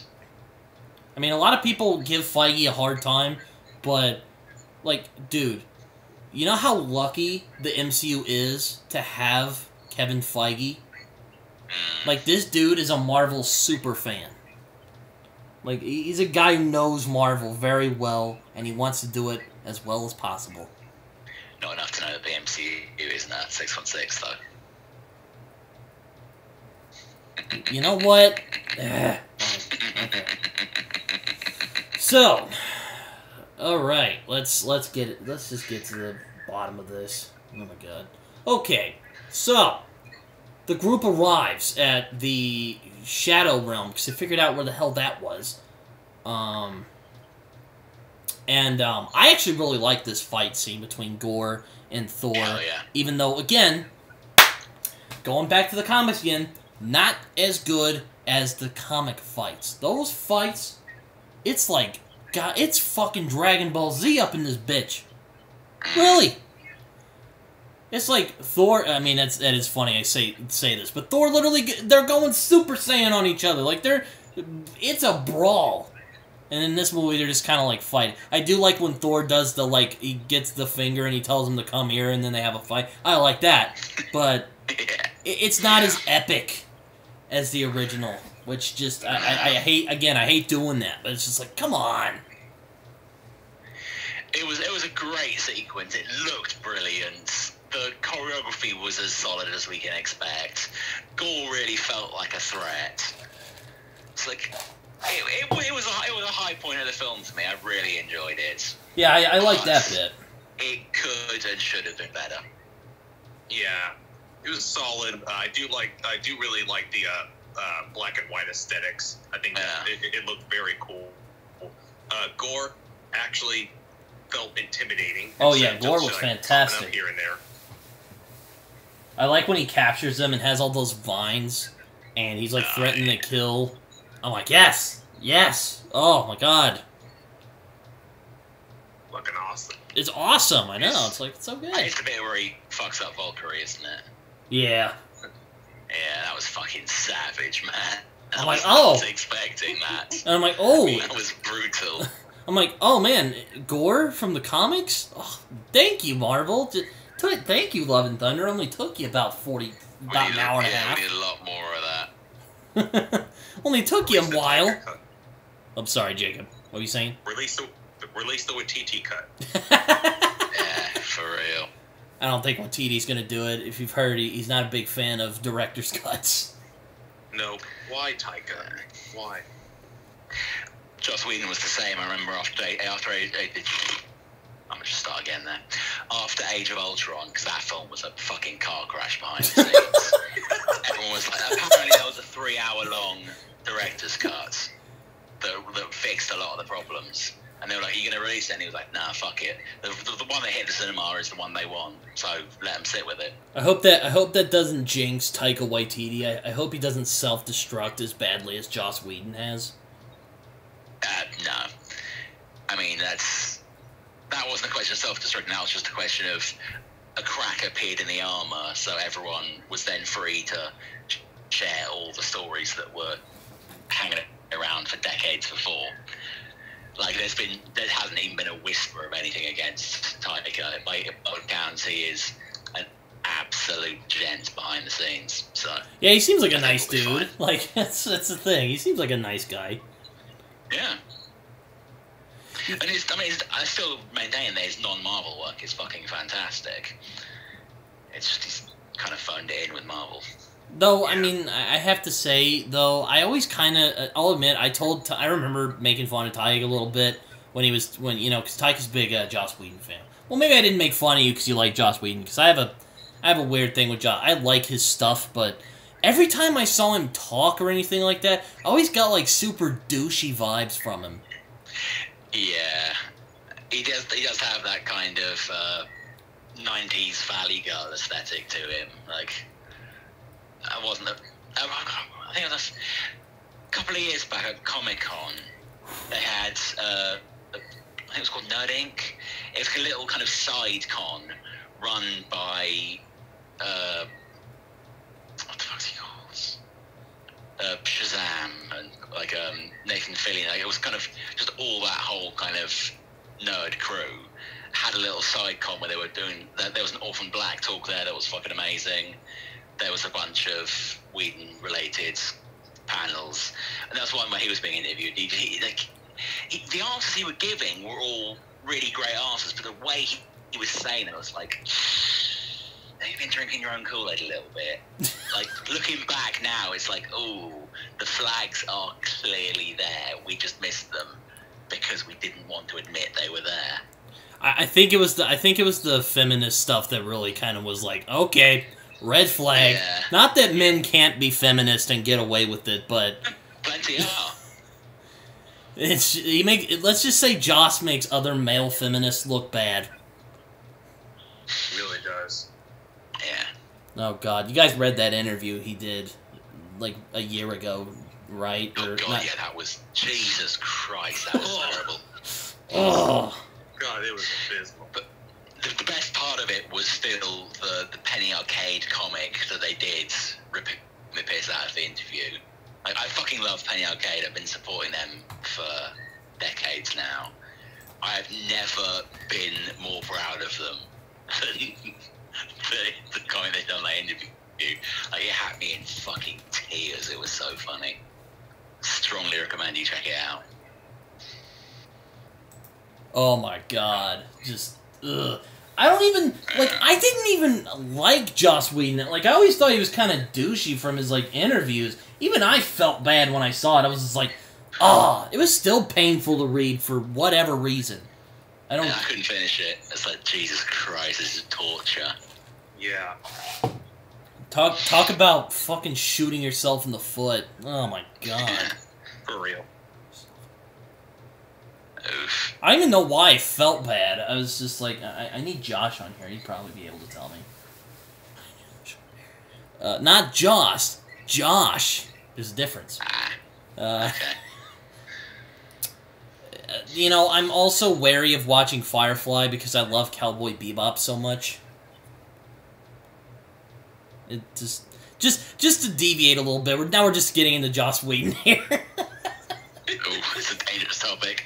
But and one I've spoken on many times, so I won't weigh in too heavily. But yeah, I still say that it is well worth watching Firefly, even if you're wary because of Cowboy Bebop. Because while they have a similar aesthetic, they are very, very different series. Alright. I'll take it. Alright, so back to this damn movie. Yeah. We're getting to the good bit now, so it's fine. So, okay. So, after the trap scene, and, you know, Gore is actually intimidating and, like, good. Not, like, good, but, like, good at what he's doing. Then you're like, oh, okay. You know, I'm just going to ignore the fact that there's no god-slaying in this movie. I feel like these are two different movies smacked into one. It's so... For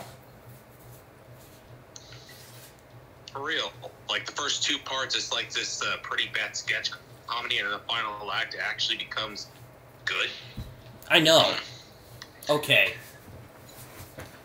So, they have an epic battle. Not as epic as the comics, but still pretty epic. Not as epic as Ragnarok, but you know. Still a bit salty. Gore manages to win, and he manages to steal Stormbreaker. And Thor is just not happy, and Jane just fucking has a fit and passes out. And that's the end of that. Not good. Yeah. Basically the Dark Night of the Soul of this movie. That's literally a trope name. Oh, really? Yeah. Okay. Part of the hero's journey. Okay. So Thor, gets back. Valkyrie's injured. Korg, I don't know what the fuck happened to him. I think he left with the annoying goats. Isn't he, at that point, isn't he, like, strapped to Valkyrie's back or something? Or was that when they were escaping before? I can't remember. I don't remember. Oh, yeah, he was strapped to... Oh, yes, he was strapped to hit her back. Yeah, that was weird. Yeah. It's like a dodgy Star Wars pastiche. Yeah. No, I know what you're referencing. With Yoda on his, Nope. Yoda on... You were going to think that, but no. I was going more for the Chewbacca with C-3PO. Oh, yes. Though I think that would have been better if Taika was voicing C-3PO and not Anthony Daniels, but I digress. Oh boy. I hate C-3PO. That would be a very different film. I hate C-3PO. Yeah. I hate him. I don't know why Han didn't just shoot him out of the whatever the fuck, out of the thing of the Millennium Falcon. I would have done that. I even felt bad. Fuck C-3PO. Anakin, I don't care if you murdered children. The worst thing he ever did was create C-3PO. Worse than Order 66. Yep, worse than Order 66. Mm-hmm. Yep. Okay. Mm-hmm. I'm gonna die on that hill. I'm just saying that's an opinion. I will die on that hill. As long as C-3PO dies first. Anyway, back to what I was saying. So, then the movie becomes good for the rest of the movie, where I was like, wow, this really saved the film for being mediocre. It gets a 3.5 instead of like 2.5 to 3 stars at this final act here.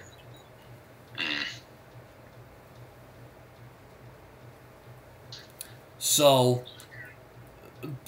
okay, I think the eternity thing is kind of lazy. I know it's a thing in the comics, but still, it's like it's so lazy. It's like I'm like, I want to see Gore murdering some gods, man. I mean, that sounds really bad out of context. But in context, it's an exactly accurate opinion and a very... I want to see him, get really mean and crazy and, like, duking it out with Thor more. Like, this is just dumb.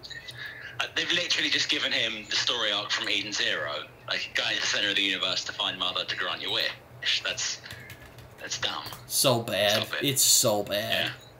Yeah.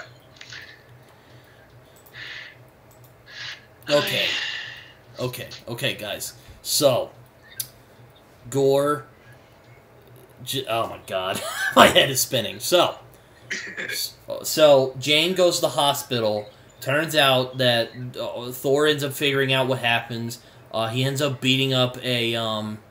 he beats up a... what the fuck do you call those things? A vending machine. And gets her some stuff. And he's like, here you go. And that was kind of funny. But... yeah, the whole... there's a glass fridge with no door. That did make me laugh. Wow. And then, Jane is all like, I can fight him too. I thought we were like on a... She does the fucking Gwen Stacy thing from The Amazing Spider-Man 2, where she's all like, I thought we were a team now! Shut the fuck up, bro. Doesn't annoy me as much as in that film. No, it didn't. I'll give you that. It didn't. But... At least in this film, she actually has a point, and they were a team she can throw down. Exactly. But still, like... I hate those. I hate those so... Against cancer, win your battle, not ours. It's just... This film is frustrating me. But... And I was more, like, lenient on this than Jacob was. I thought Jacob would be getting more mad at this. I'm just underwhelmed. Just underwhelmed. We've switched opinions. Like, no, when I was sitting down when I saw this, I was just, like, depressed the entire time. Thinking, like, this could have been so much better. And while my friend was really enjoying the heck out of it. So, then we get to the really good stuff. Thor ends up freeing the children and gives them, like, an inspirational speech and even gives them some of his power. And I'm like, alright. And then they end up having an epic battle. And, again, not as good as the Battle of Ragnarok. That is, like, pretty god tier. But pretty awesome battle nonetheless. One plus this fight does have over that fight is Crazy Girl with... superpowered teddy bear blasting eye lasers at people and shouting. Oh yeah, that was great. Oh yeah, that was great. Right, a little bit lifted from the boys, but we'll forgive him because it fucking worked. It was actually funny. Yeah. Imagine if Carl Urban was there. Oh my god. I bet Butcher would join up with Gore. 100%. You know what he'd do? He'd be like, oh yeah, sure, go, yeah. And he'd be like, can't! Stab him in the back of the head, steal the All Black, and then go on a massacre for himself. He would have been like, this is a good cunt, as he gets the Necro Sword.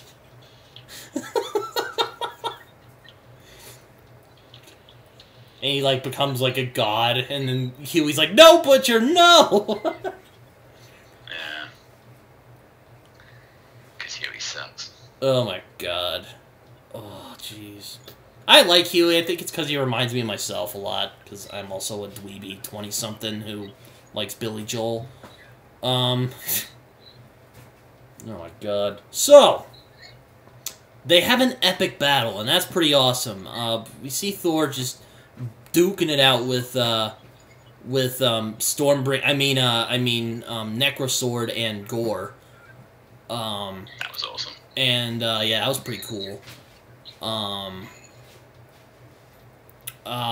He ends up actually opening the portal to Eternity, but on the meanwhile, while Jane is recovering, she ends up seeing the hammer is calling, and she ends up pulling a Deus Ex Machina and saves Thor from himself.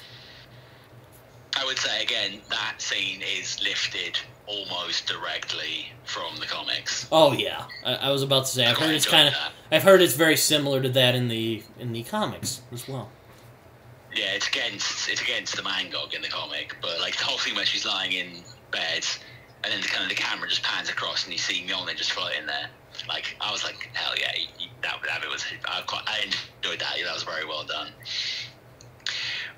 But I dislike how that scene ended. I would have done it slightly differently, but we'll get to that when the scene ends.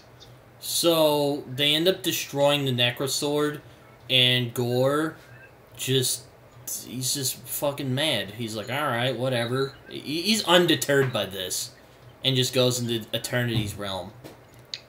And so Thor follows Gore. So many oars in this. Jesus Christ. Or are there? There's like 3 of them, and it's hard to keep up. All right, fuck off.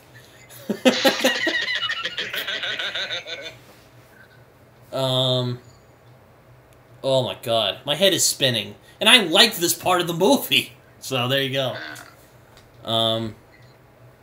So Gore is like, it's like a water pump. It reminds me a lot of the scene at the end of Infinity War, where Thanos wakes up right after he gets the Soul Stone. That can't be a coincidence. I doubt it is, but you know, he's almost praising it, and he's like going to ask him, and then Thor just like, I don't know what he's about to like smash him, but then Jane dies. And it's actually beautifully done. I really actually like this scene. He gives him like a speech, and then he goes to Jane, and she dies, and it's actually really well done. Well, I'll let you two take it up, because my head's just like, oh. All right. What do you guys think of this? The scene with Jane dying, actually very emotional, and there wasn't a joke thrown into it, and but I felt like at the very end it kind of lost a lot of its impact. I'll get to that later. My only issue is Gore just kind of seeing this display of emotion, and it's kind of like Care Berry, where he's like, oh, maybe they're not all bad. And then, you know, he gets his little girl back. And that's actually a really touching scene. But aside from that, that's the whole thing with Gore. It's just he's so consumed by his hate of gods, he's basically just forgotten anything else. Mm-hmm. What do you think, Ty? You think that's a good interpretation? Yeah, that seems pretty accurate.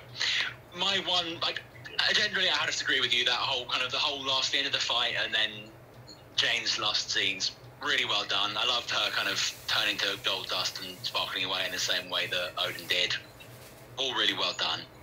But because I'm a terrible person, I would have changed the last scene slightly. So, they're fighting. Gore is getting the upper hand against Thor and Jane. It's sort of going well, but then because Thor doesn't have Stormbreaker, he's feeling a bit kind of underpowered.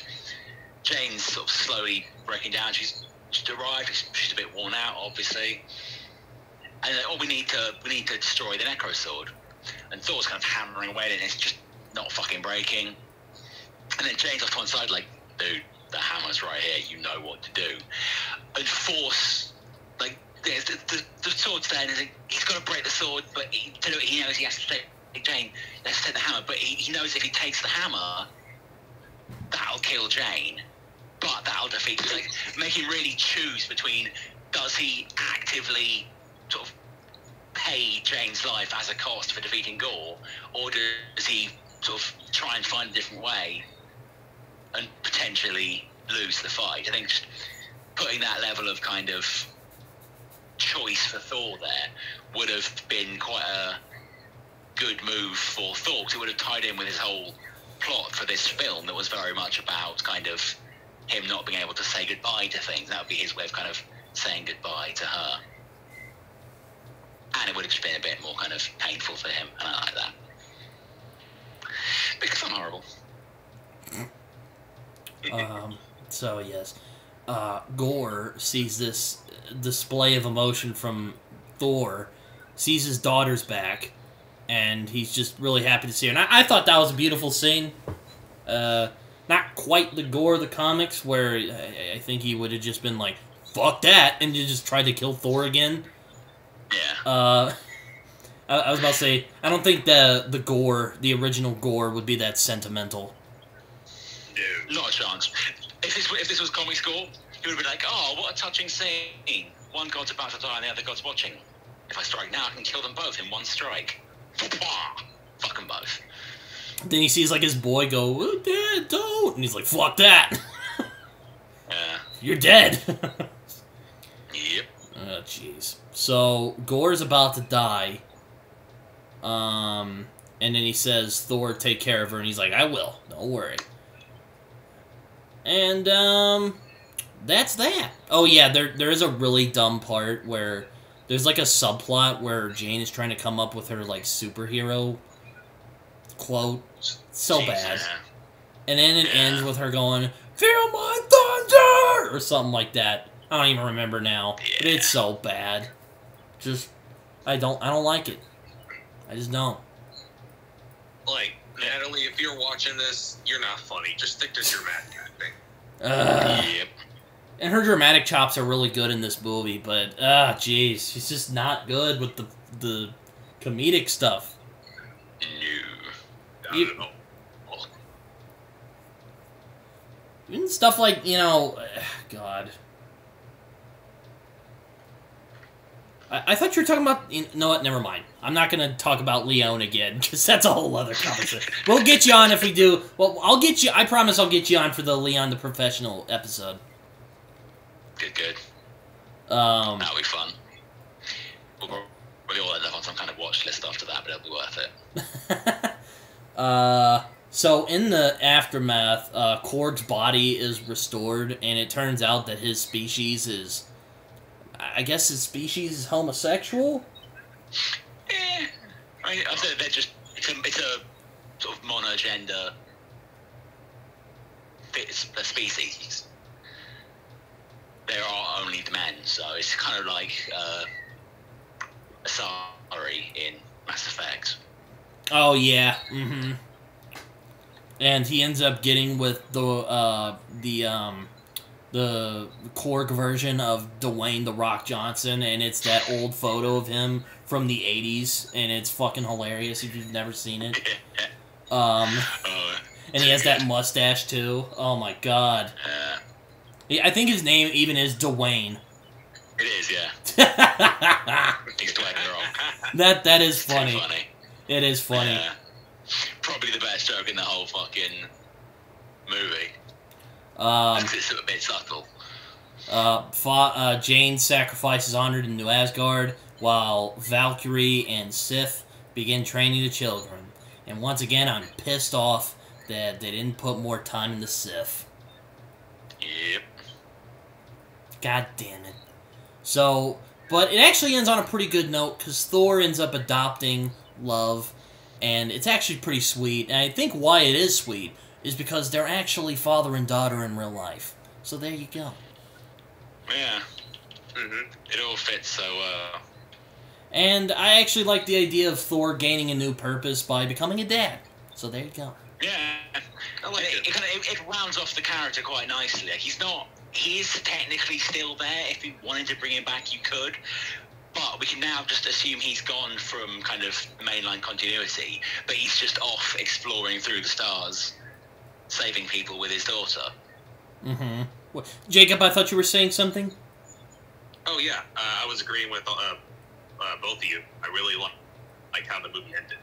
Just Thor becoming a dad, adopting Gor's daughter, and it makes it even better because it's actually Chris Hemsworth's daughter.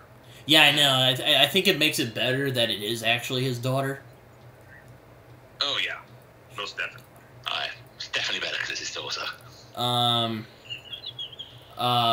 On the meanwhile, oh yeah, he also gives Love Stormbreaker, so he gets Mjolnir back, and it's like a thing. So they figure that whole thing out. Then we end up getting a mid-credit scene back in Omnipotent City. Because fuck you, we're not giving you Beta Ray Bill, you dumb fucks. Why'd you even... You stupid bastards. You thought we were really gonna give you Beta Ray Bill? That's what Marvel's telling me at the end of this movie. Douchebags.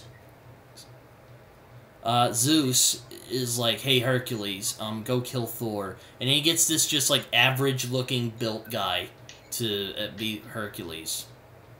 Like, really? Okay. Oh, okay! You know, it's just, ugh. Why? Ooh! Hercules! I don't give a fuck. I want Beta Ray Bill. This dude... yeah, I know. I don't give a fuck about Hercules. Give me Beta Ray Bill. Though, look how buff he is. Then again, this is Ed McGuinness, but look how buff he is on Wikipedia. Ugh. Jesus Christ. In the comics, it's ridiculous. He just looks like a regular dude who lifts. He's like, yo, bro, I'm Hercules, man. You know, that kind of douchebag. Ugh. God. Then we get another scene where Jane arrives at Valhalla, and Heimdall is... Heimdall's there. He's got long hair now, or he still has his long hair, and he thanks her for helping his son, even though she didn't do shit. Yeah. She didn't do shit. She's the only one that was there that was also in Valhalla, so...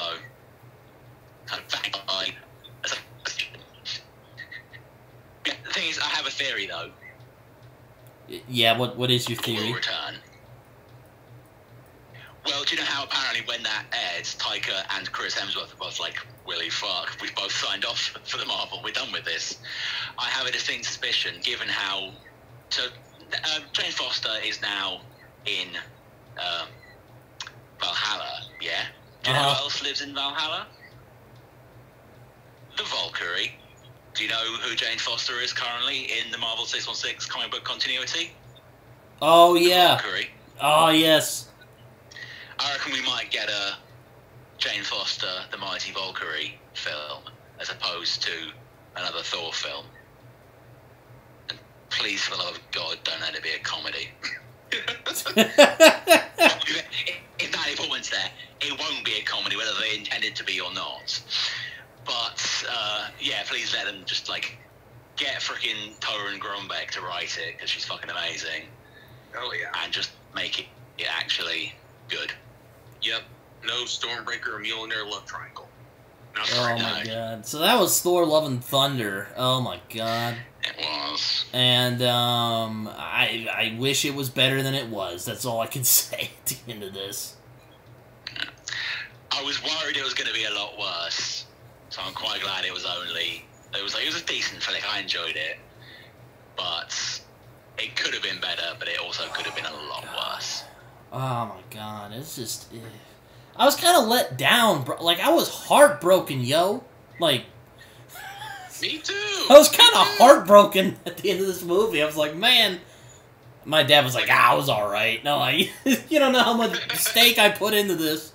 I was telling Carlton about it, and he's all like, dude, sounds like you just put, like, all your life savings into this movie. Always with a line, Ned Carlton. With the words, Smith. Ye away with words, Carlton. To quote another great movie. Oh my God. What's a film? Oh jeez. The last movie we actually covered with Taheg on this before we did the Thorathon. Yeah. Oh my God. Oh, man. There has been a lot of news since we've been away that we haven't really, we haven't done Brit and Jake in a while. There has been so much stuff going on right now. Oh, boy. Just, like, I saw Nope. A bunch of MCU movies are coming out. Even though I'm trying to take a break, they keep trying to tickle my balls. They're like, hey, bro, come here. Get some of the... We're gonna ball... They should just say ball ticklers and just my face on it. Say, this is for you, trust us, even though that sounds really suggestive. It does sound entirely too suggestive for the MCU. Oh, Jesus. Yeah, I saw Nope, which was... I really enjoyed it. I know there's some people who are like, oh, it's alright. But I thought Nope fucking slapped. But the thing is, you gotta pay attention. And I know people hate when other people say that. But I'm just saying, pay attention to the movie, and you'll get what's going on. Just... Nothing... Exactly. Anyway. I don't think it's out over here yet, but it's out in a couple of days, and I'll definitely be going to see it, because it does look very good. Also, a bunch of Marvel stuff has been announced, and... Jesus. Ooh, and most of it looks shit. So, I'll just talk about the stuff I'm most excited about. And boy, it has happened. Cue hallelujah, my friends. It is back. Charlie Cox, baby, is not just a one-time cock tease for the fans. He is back for good. And also, get the rest of the Netflix gang. Because don't just get Charlie back as a what do you call it? Daredevil cameo? No, not a cameo. As a it's like a sack, not a sack. Don't just give that as a token offering, okay? Give us the whole package, baby. Yep. My wife needs to rejoin the MCU. I need her. But my friends, Charlie Cox is back, baby. He is in the MCU once again.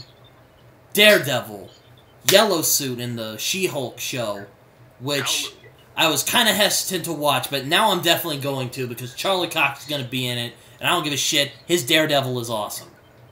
It is. Yeah. And we're also getting a new Daredevil series because Feige loves us. And he's like... He does. At least most of the time. But it happened. I'm glad it happened. I never lost faith for a second, people. Daredevil Born Again. Hell yeah, baby. Name. Even though they already did the Born Again storyline, but I don't fucking care. Alright? It's all coming back, baby. And I can't wait, bro. Also, a shitload of things have been announced. Like Blade. And the Kang Saga. And the thing I'm looking forward the most, while also being really terrified at the same time, Fantastic Four. Because I grew up reading that. Some of the first comics I read as a kid. So I have a soft spot for the first family of Marvel. Yes. Please be good. Give us a good Fantastic Four. Like, I'm just hoping that it's just like, look, we've already gotten the worst out of the way. Nothing can be worse than Fant Four Stick, which we will cover someday. Good luck with that. That's one I'll definitely not be joining you for. No. I'm doing it. I'm just gonna have it, me and Jacob, and I'll just let Jacob rant the whole time. Yep. So definitely don't join Ty because I don't want to blow out your eardrums. No, it's all good. I will happily wait and just watch that one. Sounds like a laugh. Oh, Jesus Christ. But, oh man, baby. We are back, and Fantastic Four, I am at once terrified and really excited. Hopefully John Krasinski comes back, because despite the fact I enjoyed him showing up in Multiverse of Madness, that was a little underwhelming. I can't lie. I'm just saying, it's right. John Krasinski as Reed, Rainn Wilson as Doom. What the fuck's she called? Pam as Invisible Woman. Brian Baumgartner as the Thing, and BJ Novak as Human Torch. Casting is already done. Oh my god. On with it. Oh Jesus. Hey, I'm on board with Rainn Wilson as Doom. I'd like to see that. Like, all jokes aside, I think that would actually work really well. If anyone else managed to sit through Star Trek Discovery, he turns up playing Muds in either the first or second season, I can't remember which one, but he's really fucking good. Like, he absolutely nails it. Hell yeah. I think he'd make a really, really strong Doom.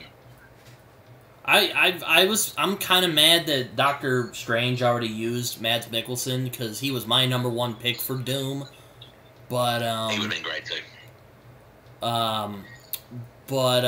I've heard Viggo Mortensen be talked about, and you know, I don't mind that.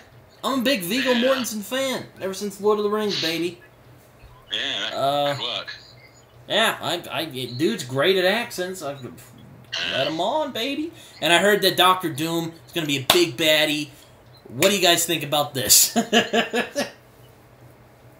Just do him right. Don't make him look like fucking C-3PO on meth in that last film. Oh god, that was so bad. Please don't. And who would you think would be a great Doctor Doom? Rainn Wilson. Are you serious? Or, Giancarlo Esposito. Okay. That's more acceptable. I can actually see Giancarlo, because he's like, dude, he already played Gus and Stan Edgar in The Boys and Grand Moff Gideon. Like, this dude is great at playing slimy villains. Apparently, he has been in talks with Marvel, but it's looking more like he's going to either be Magneto or Professor X. Like, it looks like they're definitely approaching him for a mutant role rather than Doom.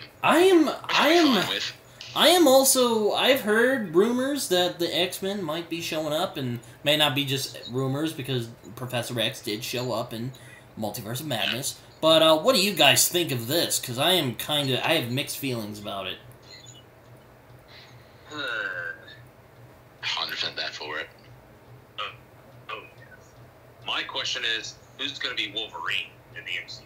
I know, right? That's... Taron Egerton. I would love to see that. Yeah, I think that could be a good choice. I heard they were considering Daniel Radcliffe. But that would be kind of weird. As much as I like him, I don't think he can pull it off. That'd be kind of weird, because I'd just be like, oh, yeah. Harry Potter, you know? Yeah. I like him in other roles, but it's just like, oh man. Like, Swiss Army Man, he's great, but, you know. Yeah. But it's just like, can't see him without seeing Harry Potter. Sorry, man. Yeah. And he's like and he seems like a really great guy in real life, too, from what I've heard. Yeah, absolutely. I've seen him in a few interviews, and he always seemed like a really good person, but it's just not a very good Wolverine. I would have loved Tom Hardy, but he's already Venom in those fucking awful Venom movies. What a way. Be lucky you didn't see Let There Be Carnage, because that film was a train wreck. I didn't even bother to see it. I'm so sorry, Jacob. Be lucky. Because, like, how are you going to put Carnage in a PG-13 movie? That's the only reason why I hate it. Oh, yeah, apparently Morbius also came out again because of all the memes around it. And it bombed again. Good. Yeah, I still can't believe that. Good. A petition came out shortly afterwards. No joke or lie, the actual title for the petition was, "We're sorry, Tony. We were all busy that weekend. Can you please bring back Morbius for a third viewing?" Jesus Christ. And it got like 400,000 signatures. Oh my god, stop torturing us.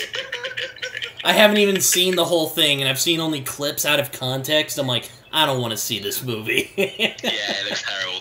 If they put it on Disney Plus, I'll consider watching it, but there's no way I'm like putting in any effort to see that. That sounds like a movie you just get fucking shit-faced with your bros, and you just make fun of it the whole time. God. Ugh. Oh I'm my. not seeing it. And after Let There Be Carnage, I don't want to say anything else that Sony spews out. Like, I know they're going to fucking butcher Craven the Hunter. Oh, did you hear the latest? Oh, no. He's not called Craven the Hunter anymore. He's just called Craven. Oh, yes, I heard of this. Because it gets worse. That's the good part. The bad part is he's not called Craven the Hunter anymore because he's not a hunter. He's a vegan animal rights activist. Oh, my God! What? Yep. Craven, Oh. why don't you just... What? You know, I'm gonna quote...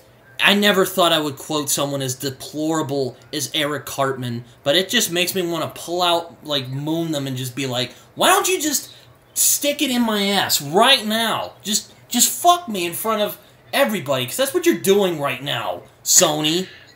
Are you gonna buy me dinner? Because I like to have dinner before I get fucked. That film is gonna be so bad. I actually preemptively feel bad for Aaron Taylor Johnson, because just whenever he's in a comic book film, you just know it's gonna be shit. Or he'll get fucked over somehow. Yeah. Well, Oh except my- for Kick-Ass, but that's it. Oh yeah, Kick-Ass True, is fun. true. I really enjoy Kick-Ass. The comic is kind of Yeah. shitty, but I generally don't like Mark Yeah. Millar. But the movie's a lot of fun, which is kind of a trend It is. with Mark Millar. True. But oh my God, I'm just like starstruck right now, not in a good way. Craven, that offends me, because Craven is one of my favorite Spider-Man villains. You can ask Carlton. I'm always harassing him about how much I love Craven. But, oh my God. You should read Gronbeck's Mighty Valkyries. Jane Foster versus Craven. Oh my God. Like, Badass. such a missed opportunity for him to be the MCU. Could have been a villain in the College trilogy, and it could have taken inspiration from Craven's Last Hunt. Hey, I'm Oh, sure, that would have been so good. I'm sure they could still try. I mean, I'm just so done with Sony. I'm just The baffled. only thing I'm looking forward to is Across the Spider-Verse. Oh, yes. Hell yeah. That's going to be so fucking good. Because there's people in that movie who actually give a shit. So, there you go. It almost feels like there's two separate studios, like the Spider-Verse piece, even though they're both technically part of the Sony Spider-Verse. Like, the Spider-Verse studio and the fucking Let There Be Carnage studio just feel like two wildly different groups of people. Wildly different. Yeah. But into Spider-Verse, they got Phil Lord and Christopher Miller, so that... There you go. I'd do it. Oh my God. But I am looking forward to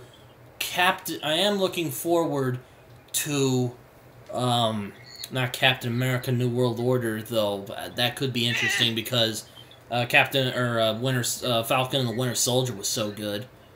It was.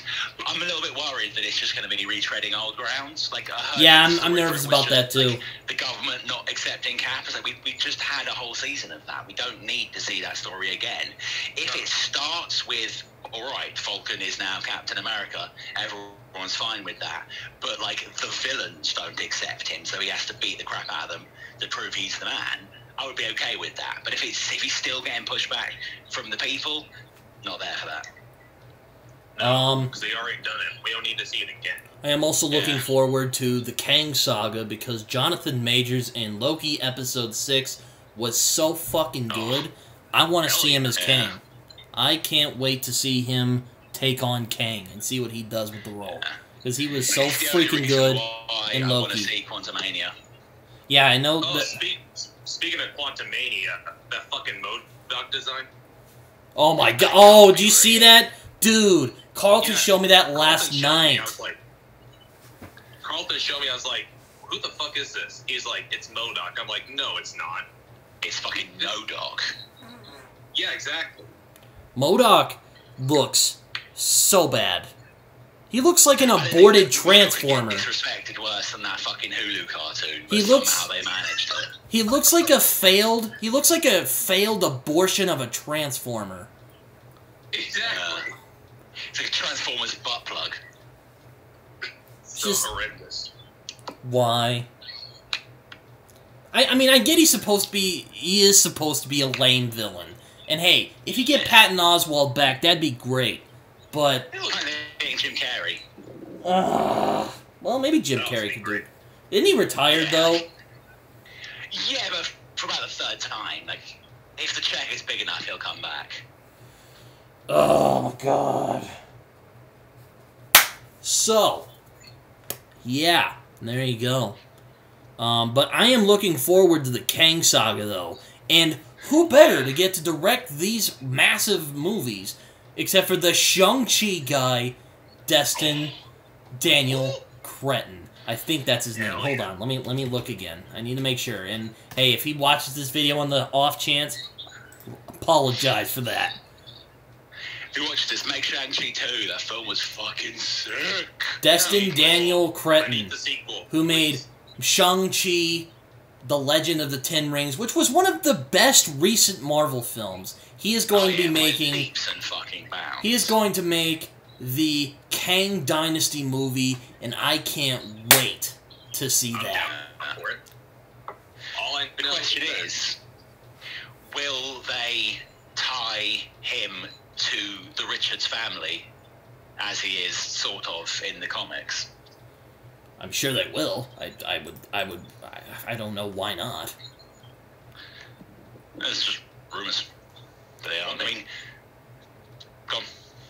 One thing I know with him directing Avengers film is that the action sequences are going to be out of this world. Oh my god! Phenomenal action sequences.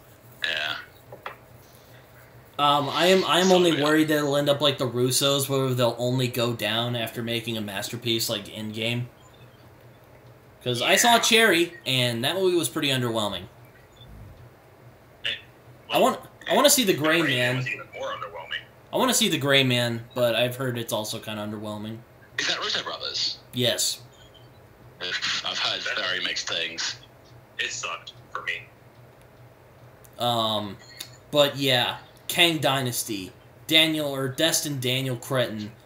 I'm looking forward to it because, you know, Shang-Chi and the Legend of the Ten Rings was fucking outstanding. Hell yeah. So good. One of the best MCU films in a while. One of the best villains in the MCU, too. Absolutely. And they managed to make me not hate Awkwafina, which is something I didn't think would happen. I'm so glad they didn't get together. I know I already talked about this in my other review, but thank you for not putting him and her together, because that... Thank you. Just thank you, Marvel, because that shit really annoys me. Same. I We appreciate... need more platonic relationships in the MCU. We do. Oh, man. Also, Black Panther Wakanda Forever, the trailer came out. And, you know, I told Jacob I am really nervous about this movie. And Carlton, I'll give it to him, he was all like, bro, just wait, my friend. And I'm all like, I'm not saying it's going to be bad.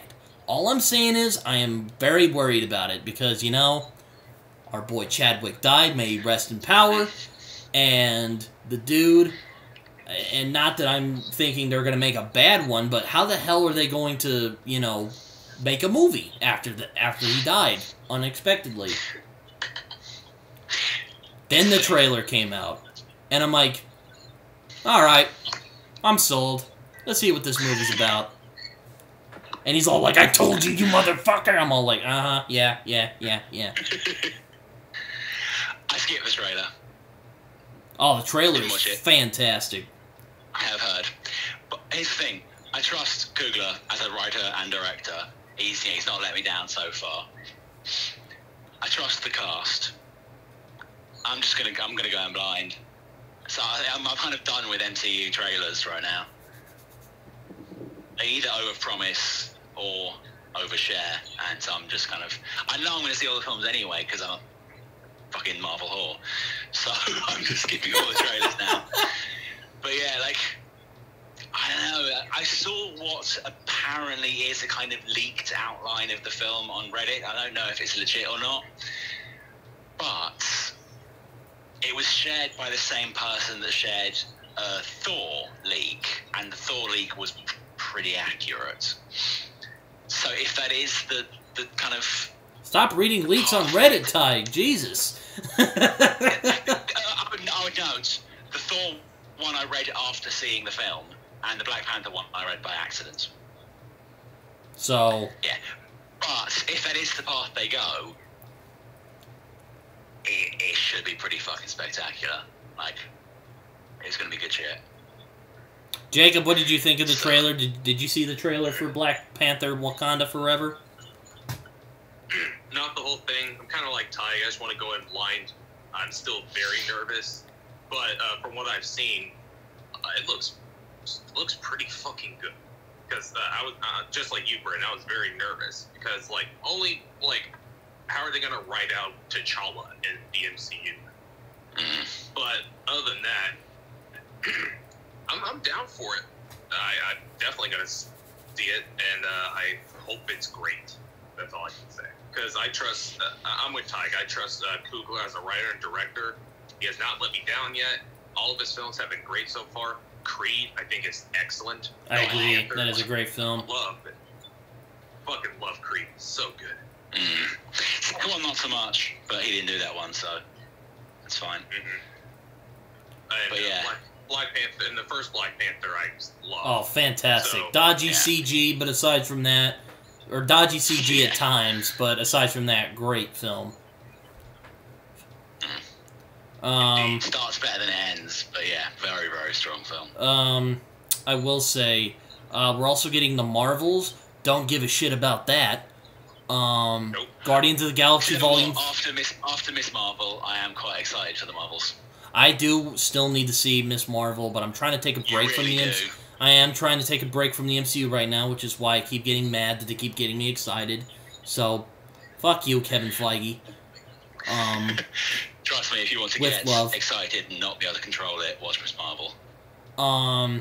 Thunderbolts, which could be good, could be not. I don't know. I have a distinct suspicion if they try and just make it Marvel's version of the Suicide Squad, it'll be terrible. It won't work. But if they go for more like a kind of Dirty Dozen, kind of not quite a full-on Western, but like a sort of that kind of essence, they could make it work quite well. They go for a really sort of gritty, quite fatalistic sort of gangster film. It could work really well. That's how I would do it if I was them. We also got I'd rather recast Taskmaster because that was just a travesty. Redo Taskmaster, please. Yes.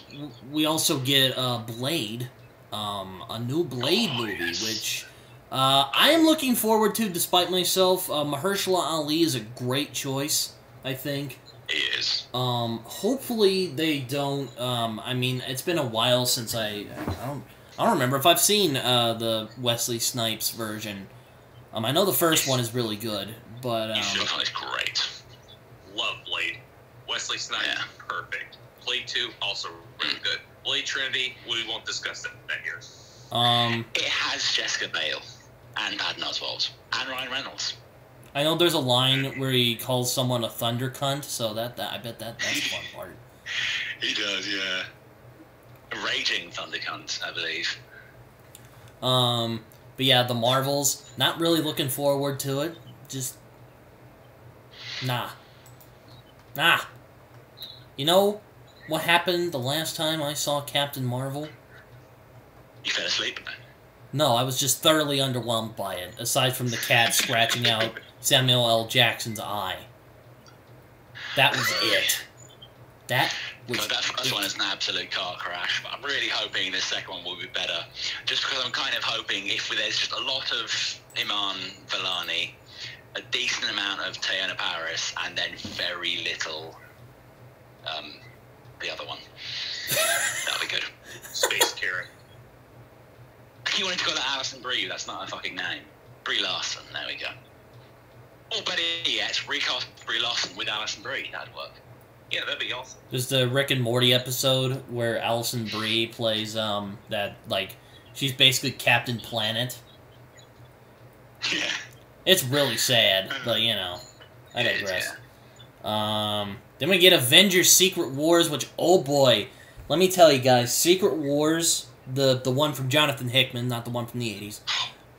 The Hickman one is one of my favorite event comics of all. It might be my favorite event comic of all time.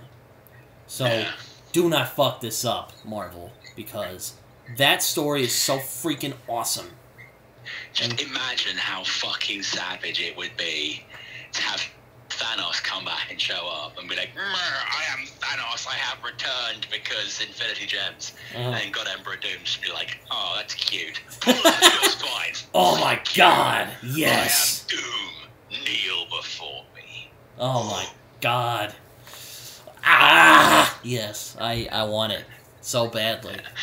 A lot of people have been kind of shitting on the Multiverse Saga because it's been incredibly uneven. But yeah, I just hope the best is yet to come, my friends. I fucking hope so. If they can nail Doom and nail Secret Wars, they will save the whole fucking era. I just hope that they freaking nail Doom, because he is one of the best Marvel antagonists of all time. Oh yeah. We're also getting Guardians Volume 3. I think this is Gunn's last MCU film. Fitting enough, I think. Yeah. I think the Guardians of the Galaxy. Oh, sorry. What? If it's his last film, apparently he better go out with the bang. Indeed. Let's hope. I have not disliked any of his Guardians films. Carlton has a hate boner for James Gunn. I don't know why, but you know. I'm guessing because of Suicide Squad. That's just his opinion. We mentioned Carlton a lot. It's just like he's basically the shadow third member of the group as of this point. He's the mysterious third member to quote another from another comic. That I don't know if you know exactly what I'm talking about, but it is very good. The not so silent partner. Yes, the not so silent partner. Oh wow, Ant-Man the Wasp was so underwhelming. YouTube or Wikipedia doesn't even have a link to the movie. Oh wow, that's bad. Well, good reason. That film sucked. Yeah. Worst. I know you said that Yellow Jacket is your least favourite MCU antagonist, but it's got to be Ghost for me. I hate him so much. Oh, sir, do not tell. Dude, he kind of makes sense. It's like, yeah, he's like the business guy. Don't tell me. Fine. Do not tell me that Ghost is worse than Yellow Jacket. Because, sir, so I must say with respect. What was she doing? What was her plan? What was her... I must say with respect. With respect. That he is the worst MCU villain, aside from Malekith.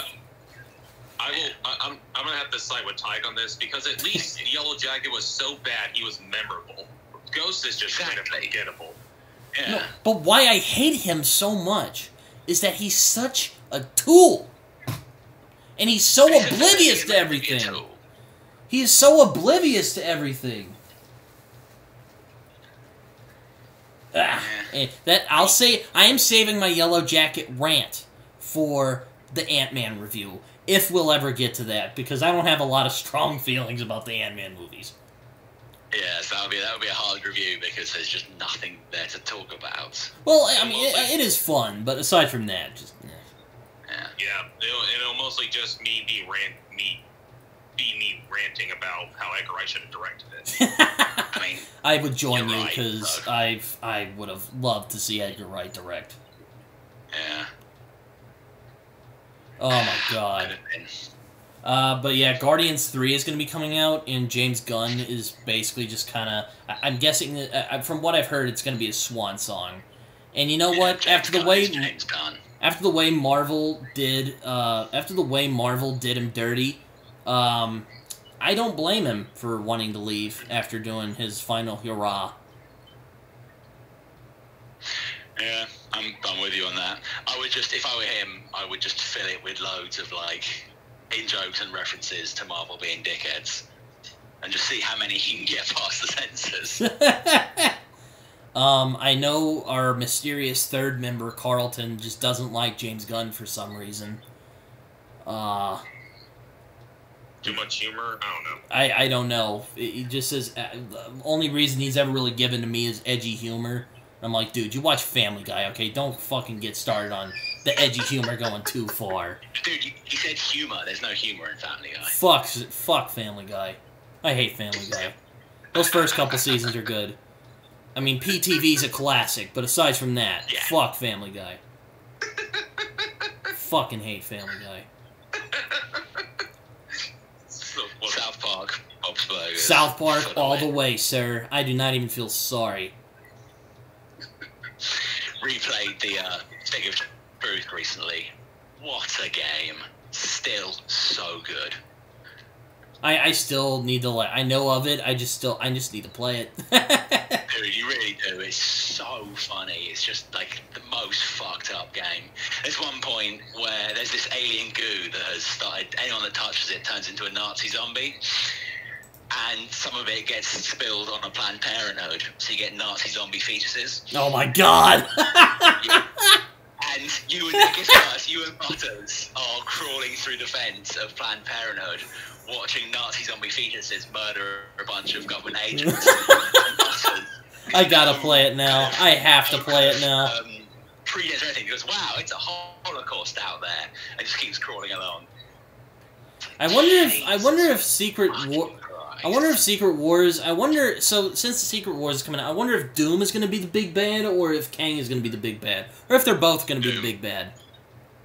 I reckon it'll be Doom. Well, unless they have. I mean, it's going to be tricky, but I would say maybe Doom.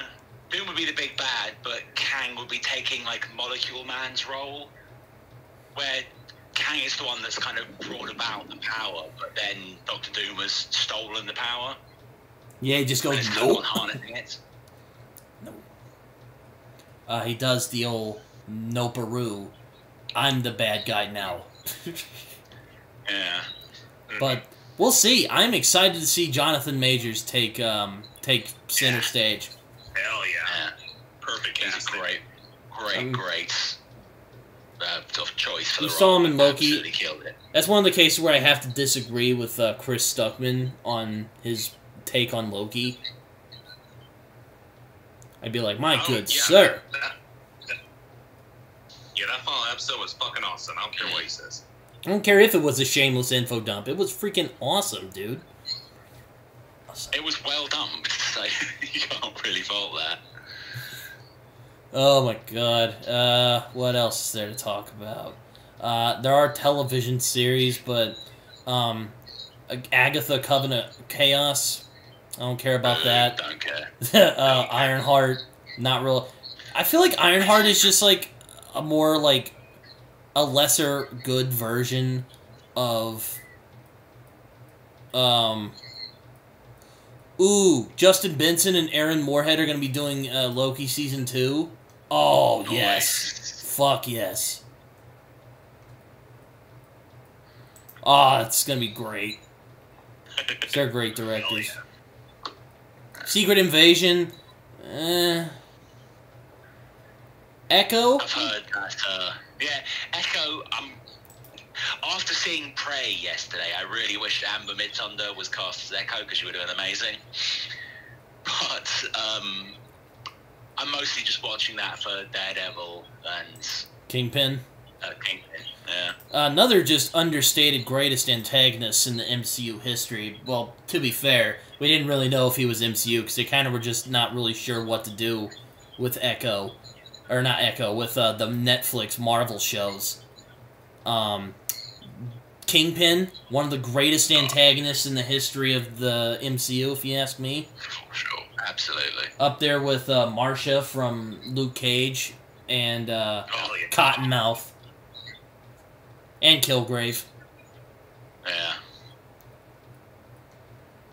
There were a lot of good villains in the novel. It's like they saved all the great villains for the Netflix. But then again, they were all TV shows, so there you go.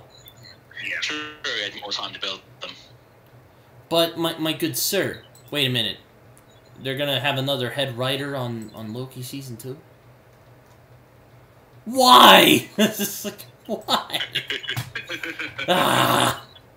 Well, okay, Eric Martin. Okay, Eric Martin did co-write For All Time Always, so alright.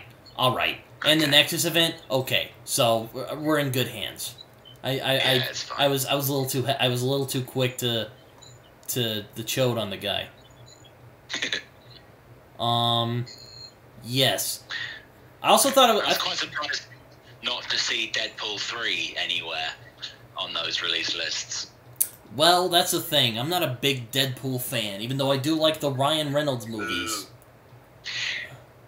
Wait, who booed me? The first one, didn't really like the second one, but apparently the Molyneux twins, or sisters, whatever they are, from Bob's Burgers are doing the script for this one, so you know it's going to be fucking sick. Wait a minute, who booed me? You. Or I booed you. Why? I'm not a fan of the Deadpool character. Just, I don't know. It's like a more obnoxious Spider-Man. Come on. Have you read the one I did the reviews for? Oh, you mean the Dugan run? Now, he is good in that one. I will give him that. But aside from that, not a big Deadpool fan. Okay. Kelly Thompson's run was also really good. I need to read that. I heard she's very good. If more people had fucking read it, it wouldn't have been cancelled. Quantum Mania, baby. We got Jeff Loveness, who wrote the excellent comic Judas. And he also wrote some great episodes of Rick and Morty. So I am looking forward to Quantum Mania, even though I'm not a big fan of the Ant-Man movies. I like Paul Rudd. I like most of the cast, but they tend to really drop the ball with the villains. Yeah, that's definitely... Although the villain in Quantumania is Kang, so... I am really hoping that it is good, because, you know, Jonathan Majors was just such a... It was so baller as Kang the Conqueror. So, I'm really looking forward to seeing... I really want to see... I really want to see Quantumania do well. But again, I'm trying to take a break from the MCU right now. Come on, Feige. Jeez. It's never gonna work, dude. It's never gonna work. Yeah, sorry. Here's one thing I'm very excited for that they just announced, and I've been waiting for this forever. Finally, they're gonna make Spider-Man a street-level hero. Yay. Yeah! Very happy for that. Finally. That's the Spider-Man I like. No more going into space or no more multiverse stuff. Even though I fucking love No Way Home. I want a street-level Spider-Man. And for the college trilogy, for the first film, make Kingpin the villain, and that's where you can have Daredevil appear and have them team up to fight Kingpin. That would be awesome. Although having a team-up in his first film might be a bit... Maybe not in the first film, but maybe second, third. Maybe first film have him go up against, like, Scorpion, because they've set him up, haven't done anything with him. So they got Michael Mando? Ooh, yes. Yeah. It's great. Yeah. First film against Michael Mando, Scorpion. Second film, Kingpin, team up with Daredevil. Third film, who gives a shit will be dead by then. Tombstone, Chameleon. Craven. Hammerhead. Craven. Craven. I was gonna say, Craven was my first thought, but like, I thought it was gonna be terrible. So none of that gay vegan shit. No offense to Carlton. No offense to our secret third member. I'm looking forward to. I always love me some Spider-Man content. You know me. I'm a Spider-Man fanatic. Same with Jacob here. Oh hell yeah. We both love the Spider-Man. We are whores for Spider-Man. Spider fans. Spider fans all the way till the day I die. Till I die, sir. So I'm sorry, Ty. Till the day I die. I know you're not as big into Spider-Man as we are, so not sorry. I will love Spider-Man till the day I die, sir. That's fine. I understand he's a very popular hero for a reason. They haven't given him a really great run in years, and it upsets me. Anyway. Oh, jeez. Captain Marvel, baby. Alright. We should probably wrap this up, because I have a game soon. But, And it's 1 a.m. here. not the one Taheg is in. No, I actually need to talk to you about that. We do. Soon. Yes. So I counted it out, and it's my turn to pick for next week. And, you know, with all this Edgar Wright talk, I thought maybe we should talk about one of his movies. Not the Cornetto trilogy, I promise, because I do want to get... That's another one I want to get Taheg for, because I know he's a big fan of those movies. I am. How about Baby Driver, Jacob? What do you think about that? Baby Driver. I'm down for that. Baby Driver. We're going to be going back to our regular schedule every Sunday unless something changes. The only reason we were so late is because Taheg, fucking crazy bastard that he is, he's like, I gotta go on vacation. And we're like, shit. Then we harassed him for a few weeks to go see the movie after he came back, and then he saw it, and now we're here, so there we go. Yeah. I would say I'm sorry, but I'm not, so... So that's the end of our Thorathon, and I'm actually pretty sad, because I had a lot of fun doing these episodes. Yeah. It was You'd fun. call it a Thorgasm. Indeed. It's like Herogasm. Oh, God. Yeah. But I do think this film was slightly better than we gave it credit for, but it was nowhere near as good as it should have been. So I was just let down because, like, Taika, like, dude, Jojo Rabbit was so good and Ragnarok was so good. I was really looking forward to this. I was hoping this would be, like, the bigger, better Ragnarok, and it wasn't. I was let down. tonally, I think this was better, though. Tonally? Yeah. Than Ragnarok? Yeah. You serious? Because you know, I have issues with them putting too many jokes in the wrong places in Ragnarok. I felt like in Love and Thunder they at least had more serious scenes that were just left to be serious, and more funny scenes that were meant to be funny but weren't because Natalie Portman killed them.